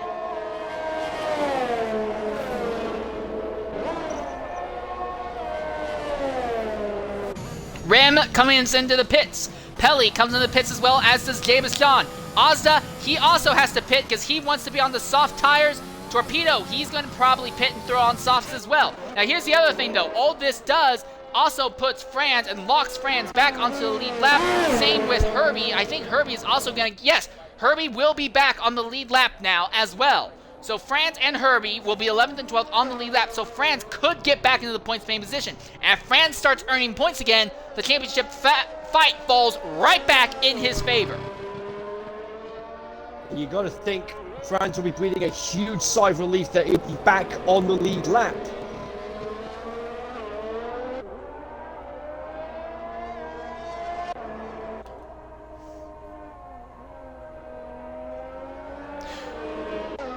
Also, Zola has now gone up to 5th position. Now, Zola had just stopped to throw on soft tires a lap before everyone else, so he actually gained a little bit of track position out of it. He is now 5th on the racetrack, behind the two Aston Martins ahead. And now Pelly is running 2nd, and Rim is leading. This gets really interesting. How aggressively does Rim defend? Because Rim knows that if he can keep Pelly behind, then Pelly isn't in championship contention. And doubly so, if Mr. Neon can pick up a few positions and Franz doesn't, Neon could still win this. Again, as we stand right now, all three of your championship contenders are, I'd say, have equal 33% chances of winning this title. Yep. And I have said that anything can happen. That safety car is exactly what Franz needed.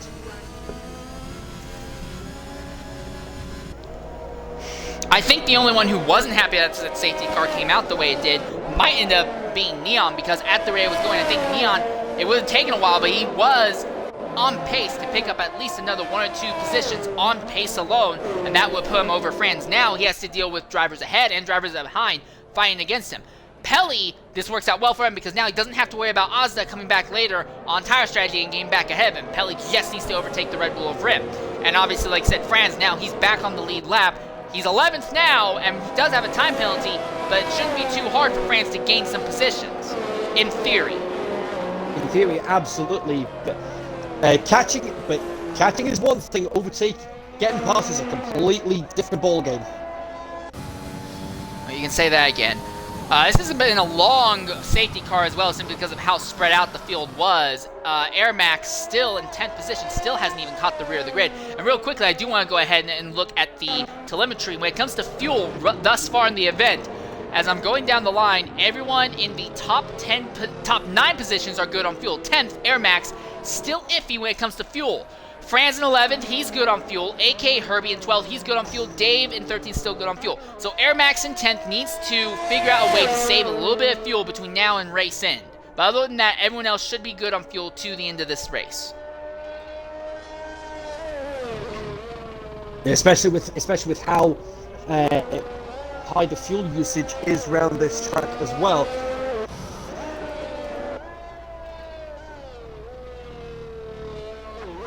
So at the rate it looks, I don't think we're going to be seeing the green flag until lap 28. So it will be a 9 lap sprint to the end of this event here.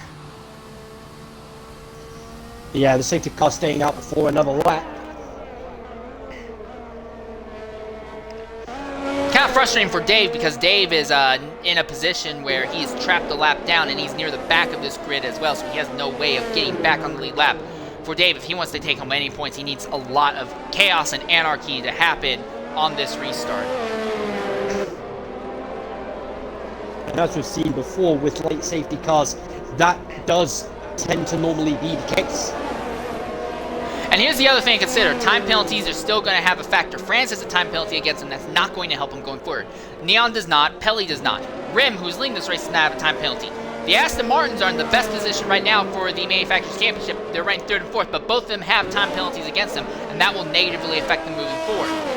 Right now, Red Bull, Mercedes, and Aston Martin, I think all have basically the same 33% chance at winning the manufacturers as well, simply because there are so many things that could happen.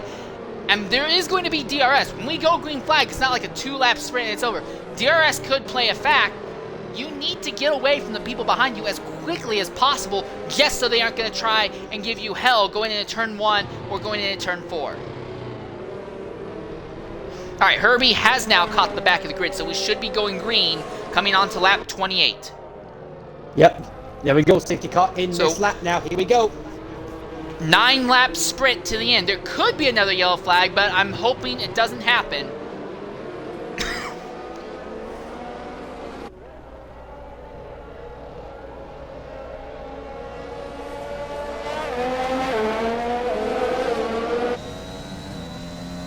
And they're off.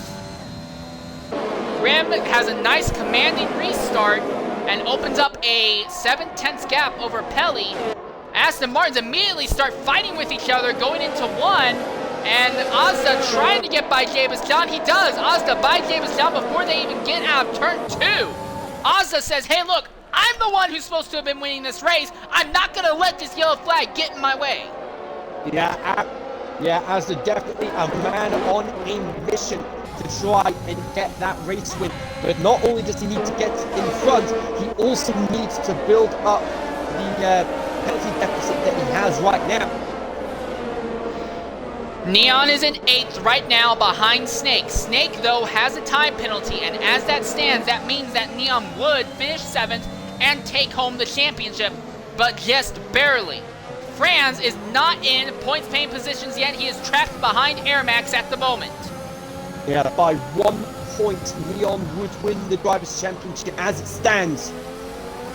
But if Pelly finds a way to get by Rim, that changes, and it becomes Pelly who is in the catbird seat for the title. Here comes Franz to the inside of Air Max going uphill.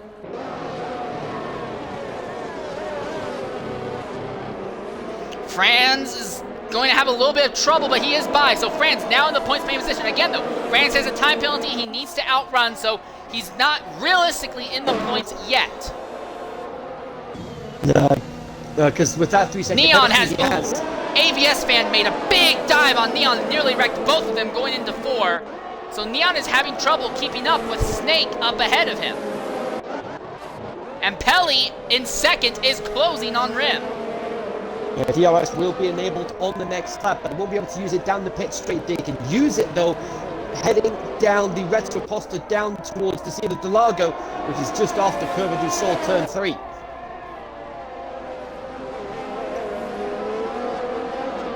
Azda is still there in 3rd. He doesn't care about a driver's championship. He says, look, I'm out of it. I just want to win at one of the best tracks in my career. He is barreling down on the leaders right now. He's barreling down on Pelly faster than Pelly is on Rim right now.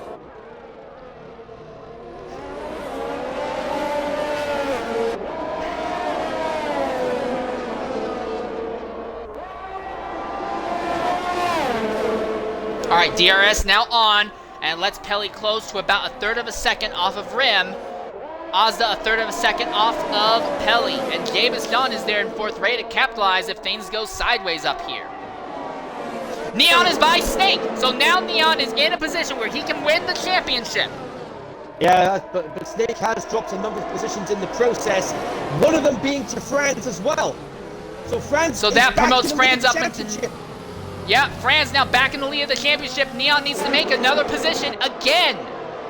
And this is not what Pelly wants to hear, because as those two drivers are gaining spots, it means that Pelly's shot at this win, at this title starts vanishing, even if he does win.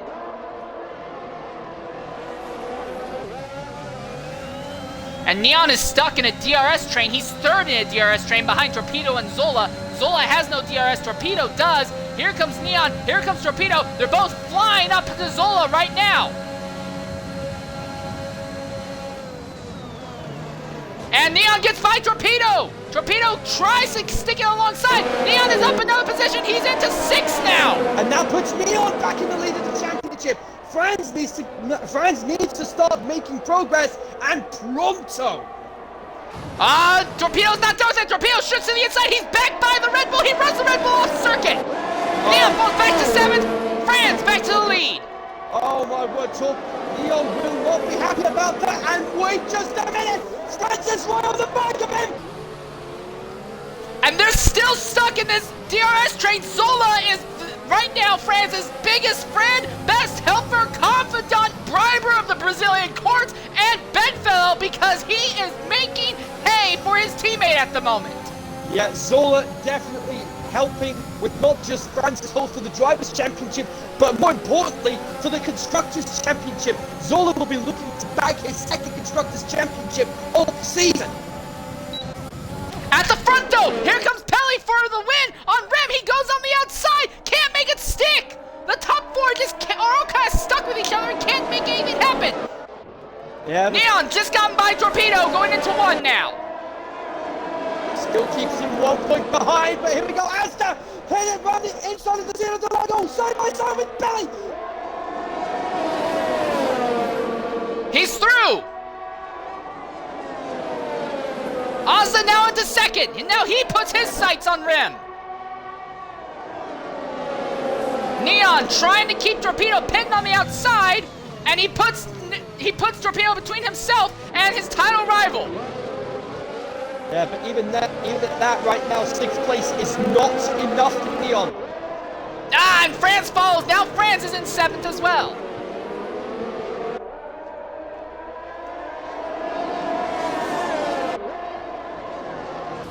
Franz knows if he can just keep that Red Bull right in his sights, he'll still win the title.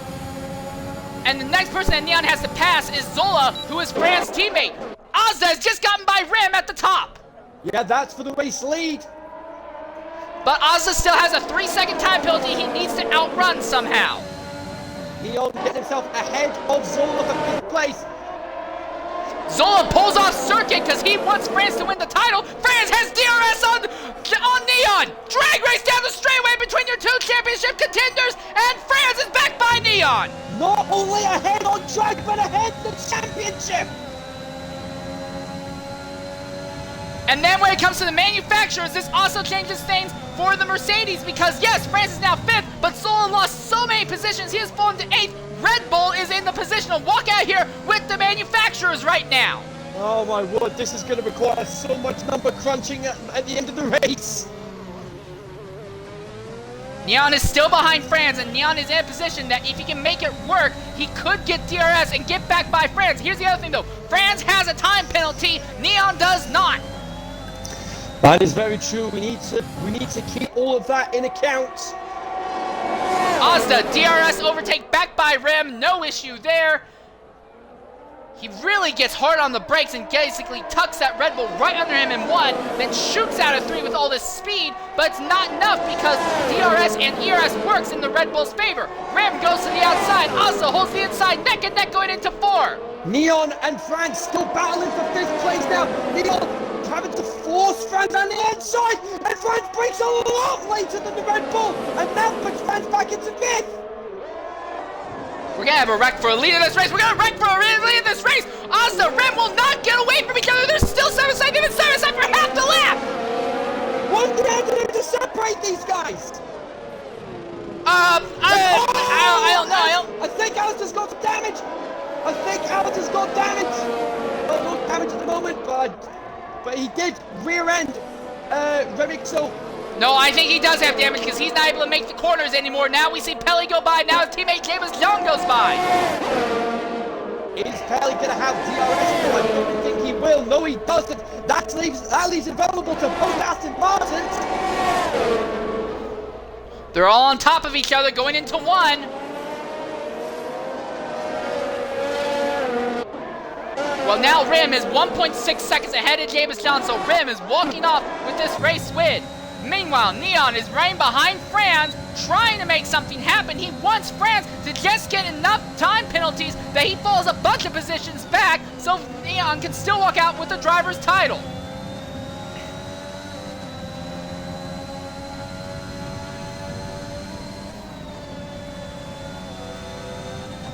Franz, though, is closing on Asda. In fact, he's closing very quickly on Asda as we speak. If Asda has wing damage, it's not going to go well for either of these two trying to get by him here in Sector 2. And that's going to pay dividends for Neon because it's going to allow those behind him to catch up and cause France to drop even further. Asda gets out of the way for both title contenders. So Franz now 4th, Neon in 5th. But again, Neon, no time penalties. Franz does have time penalties against him. DRS in favor of the Red Bull. Yeah, but he's losing a lot of battery now. It's the last lap. Here we go, side by side, and Neon gets himself ahead of Franz. It's not over yet. Here's Air Max. He's wanting to throw some craziness into this. He's got to run on both of them. He wants to make it 3-1. The championship leader's all right. And it's a massive car. And the track is blocked. The track is blocked. And your championship contenders have crashed out. Pelly needs to win now. He can't. He's too far out. John is in 2nd. He can't catch Rim. The crucial thing is Pelly will jump into 2nd on penalty comeback. But it won't be enough to get him by Franz because right now Franz has scored 10th because ABS Man and Dave are both a lap down. Yes, I don't think it's gonna be enough. Checkered flag is out. James John closes on Rim but can't get by him. Rim wins. That's it. Franz, despite that, he finishes outside. He drops down to 11, but that's it. Franz is champion, despite not finishing. Well, of everything that could have happened, if you told me that the top two in the title would have got wrecked on the last lap, I would have said, okay, you probably had a little bit too much LSD, but I could see it. And that 2nd place pushed Pelly into 2nd place in the championship, 6/10 away from the title. So much happened there on that last lap. I was riding on board with Air Max as they came down the straight there, and that was nutty to say the least. Trying to get our championship contenders and the race winner into the party here. Excuse me.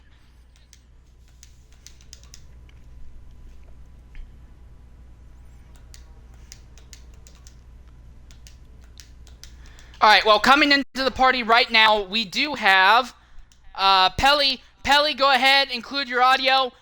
A great run, Pelly. Last, almost to 1st. You came home 2nd, but does not look like that's enough to win the title. What do you have to say? Yeah, I mean, I'm very happy with you, of course. They didn't come in thinking about the championship at all. And obviously I had that incident in the qualifier that didn't help. But yeah, coming from P50 to P2, who'd have had the great lady with the Aston Martin very close to that. yeah, it is what it is. I'm quite happy with it. All right, outstanding job, mate. Great showing, man. Excuse me. Oh, I nearly have killed my vocal cords again because of that race. All right, also in the party right now, we have Rimsco. Rim, go ahead, include your audio. Winner for Red Bull. What do you have to say about that race? That was interesting, to say the least. Oh, that was difficult. Just trying to keep the lead there at the end, and Asda was pushing me all the way. I didn't know if I was going to be able to hold him off. I don't know how he got the damage. If it was my fault, I'm sorry, but that was really intense at the end, the last couple of laps. Staying out, hoping for that safety car paid off a bit more.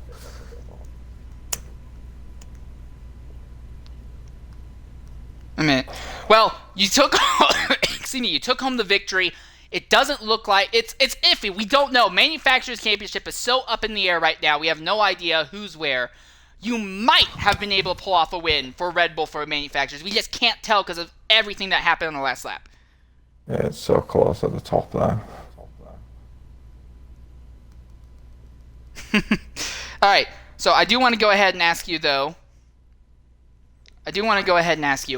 We're going to a new game, F1 2022. Do you think you can continue this momentum into the new game? Definitely not. I'm going to be on a wheel next game, so... No. All right, I appreciate your honesty, at least. All right. Well, I do want to say thanks for being willing to jump in and speak with us, mate. No worries. And absolutely fantastic job on the win. We also have in the party Mr. Neon. Neon, this was a very weird race, to say the least, even without the title implications. You started mid-pack, kind of worked your way mid-pack, stayed mid-pack most of the day, crashed out to the rear, got back up to mid-pack, and then crashed at the end. What was that race from your perspective? Did I miss anything? I don't know if the F1 gods were looking over certain people in that race, but yeah, I don't know what to say, to be honest. Alright, I'm fuming, but yeah, it is what it is. Do you have anything to say about the incident on the last lap with you, Franz, and Mr. Neon trying to go 3 wide on the back stretch there? Well, that air max that come up behind, obviously I'm guessing he clipped Franz and then spun into me, obviously. Cost me, I was P4/P5, P6 there battling. So who knows what could have happened. I know that Franz had a 3-second time penalty, so I could have let him just stay in front of me and I could have jumped him on points that way. I don't know what could have happened. It's disgusting driving, to be honest. Alright, well, I do want to say thanks for being willing to jump in and talk with us. Again, there could be things that come and happen post-race, penalty-wise or something that might shake up the championship as well. As it stands right now, sadly, you finished 11th or 9th, something like that, and we're not anticipating that we don't know, you guys could have walked off with the Manufacturers Championship. It's really hard to calculate and crunch where everyone is. But I do want to say thanks for jumping in and not just putting on a good show, but being willing to talk with us as well. All right, cheers. Also in the party, we have Franz, W31. Franz, it's unofficial. We think it's the case, but we think that accident actually worked in your favor because it looks like you are the X2 champion based off that last lap incident. But walk us through the race from your perspective, because you started in the rain and you dominated everyone. Then the track dried up and you crashed twice in 2 laps. What happened there?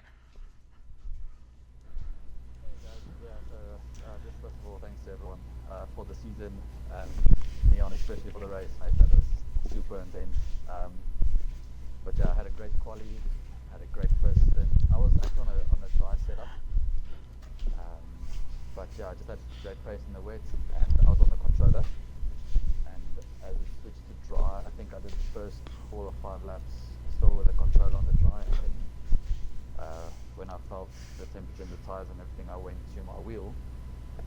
And as I unpaused the game, I had to brake for a corner, and I pressed the clutch pedal instead of the brake. So yeah, that was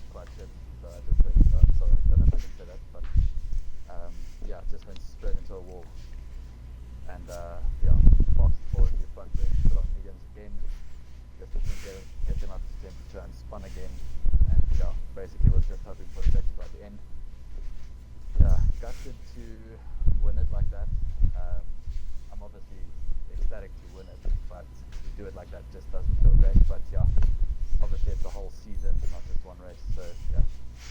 All right. There was also, while you were climbing up through the grid trying to get up and overtake your rival, we saw Zola pull off circuit altogether. Was that team orders for him to pull off to let you pick up extra positions, or was that just something independent of you? No, I think that is him just being a legend. But we didn't discuss anything like that before the race. I think he tried. Obviously, he did a great job holding up everyone, especially Neon, and he was an Alfa Romeo driver who he held up a lot, which helped me get through the pack. And then I think when you saw me behind him, you kind of maybe gave way a bit and tried to stick with us. But yeah, absolute legend. I think, as you said earlier, Neon as well. Constructors would have been so close had we all finished, but yeah, I don't know what would have happened or what could have happened, but we'll see. Yeah, it's really hard to tell how the constructors turned out. Right now, it looks like it was probably a dead heat between Red Bull, who took home a win but nothing else, and then Aston Martin, who got a pair of good high-scoring points finishes. So, yeah, we really have no way of knowing how it goes. I've just done the numbers, and Red Bull just beat Aston Martin by 2 points. Red Bull, as it stands, are the Constructors' Champions for X2. All right. Damn. Who did Alpine jump Mercedes by any chance? I don't think they would have, but I am curious. It would have been unlikely that they did, because Zola finished 4th, giving Mercedes 12 points, so it would have meant that Alpine wouldn't have been able to catch them. Yeah, okay, yeah, because Alpine was the only one driver, and they finished 2nd. That would have only been 18 points. All right. Now, shame. Got one title, but ended up losing the other. I will ask, and if you say no, I understand, but do you have anything to say whatsoever about what happened on the last lap, other than that was unfortunate? I won't say anything that'll get me in trouble, but it was questionable racing by certain people involved, but that's all I'll say. All right, well, I will say this to both Franz and anyone else who does want to say anything about it. I was riding on board on the stream with Airmax as it happened, so if you think you need to submit reports or anything, feel free to clip right off the official stream if you want. So, So anyways, also one more person who is in the party. We also want to talk to Ozda, also known as AK Racing 33. Ozda, fantastic race until the very end, where you suddenly seemed to drop off pace. Was there wing damage, or what happened there near the end? So obviously, as you know, me and Rem were battling quite a lot, and then unfortunately, he braked earlier than I did, and I braked later. And basically, where the front wheel is where your wing is, and my front wheel was right near his side pod. So when I braked later, my wing hit his front wheel, which caused it damage. So that was the first damage, and then obviously I broke way too late anyway into sector 2, I think, hit his rear, and then that caused me even more damage. So then I saw there were 3 laps to go, and I just thought I should stay out and try and salvage some points, which I did. But yeah, no, it was great battling with Rem. I haven't raced with him in quite a while, so yeah, it was a very enjoyable experience, I have to say. Alright, well, didn't turn out with the win that you were anticipating, with the win that you were on pace to have. It's a kind of a shame like that. But you had a relatively solid season in X2 overall, though. Do you think there's a chance, though, that you get moved up to X1? And if that happens, do you think you can fight for a title in X1? I don't know if I'll get moved up in X1. It depends, obviously, on what pace everyone has on the new game. But I definitely won't be fighting for titles for a long time until X1 either gets a little bit slower or I get a little bit quicker, just because of how insanely quick X1 is, obviously with like Sasha and all them in there. So yeah, hopefully I can stay next year and fight for the title again, but I'm not too sure. Alright, well, I do want to say thanks for being willing to jump in and talk with us. You had a fantastic race out there, mate. And in general, this was a fantastic race as well. Also, Well, Zola, I see you came into the party. Did you want to say anything on stream, or are you just here to be here? All we can do is congratulations to Paul and France for drivers. It just sucks because literally I did everything I could in that race to help France and help France and disruptors, and to end it like that. It's a bit of a, well, maybe like you get a big balloon and also just goes flat. A bummer. So it sucks. Oh, you're looking at this the wrong way, Zola. Nah, this is perfect. Now XRL can go ahead and put this in every single 30-second advertisement and hyper-advertise in America, just like Liberty would. Yeah. It just sucks, but it's I mean, France still won the championship, but it sucks for Neon as well, because it was a good little fight in the end for him. But that is what it is. I mean, like I said, I did everything I could to help France catch up and to help us try and bring it back, but yeah, it is what it is. Alright, well, thanks for jumping in and speaking with us, Zola. Short one more medal for your massive rack, but it turns out, though, that there is another season at least you can look forward to. Yeah. And thanks for jumping in and speaking with us as well. Good night, thank you. Alright, well, Kinsey, doesn't matter how we spin it, doesn't matter what we say, this is probably the most intense XRL title fight I have ever seen in my time broadcasting XRL, period. Oh, it was definitely up there for me as well, without question. We had 3 teams, all with, I would say, equal chance of winning the manufacturers with 10 laps to go. And we had 3 drivers who all had equal chance of winning the Drivers' Championship with 10 laps to go. And if we didn't have that last lap accident, all 3 titles quite literally would have gone down to the last fraction of an inch on the last lap. It's a shame that ended in an accident, but at the same time, like, I will say this, with the way that Franz and, excuse me, with the way, I forgot the other guy's name already, curses, with the way that our top 2 were racing, Franz though, and on Neon. that last lap, thank you, with the way Franz and Neon, I kept wanting to say colors, with the way Franz and Neon were racing on that last lap, I wouldn't have been surprised if one of them didn't end up damaging each other's wing going into turn 4 or 5 anyway. So, but yeah, nuts. I don't know what to do now. I don't normally see things end on such a crazy, emotional, extreme note. I feel exhausted, but like there's still something that needs to be done. Yeah, I'm a little bit exhausted on my end as well, doing 2 races in one evening. But even at that, it has been one hell of a season, and we cannot thank everybody enough for the support that they've given us over the course of this season.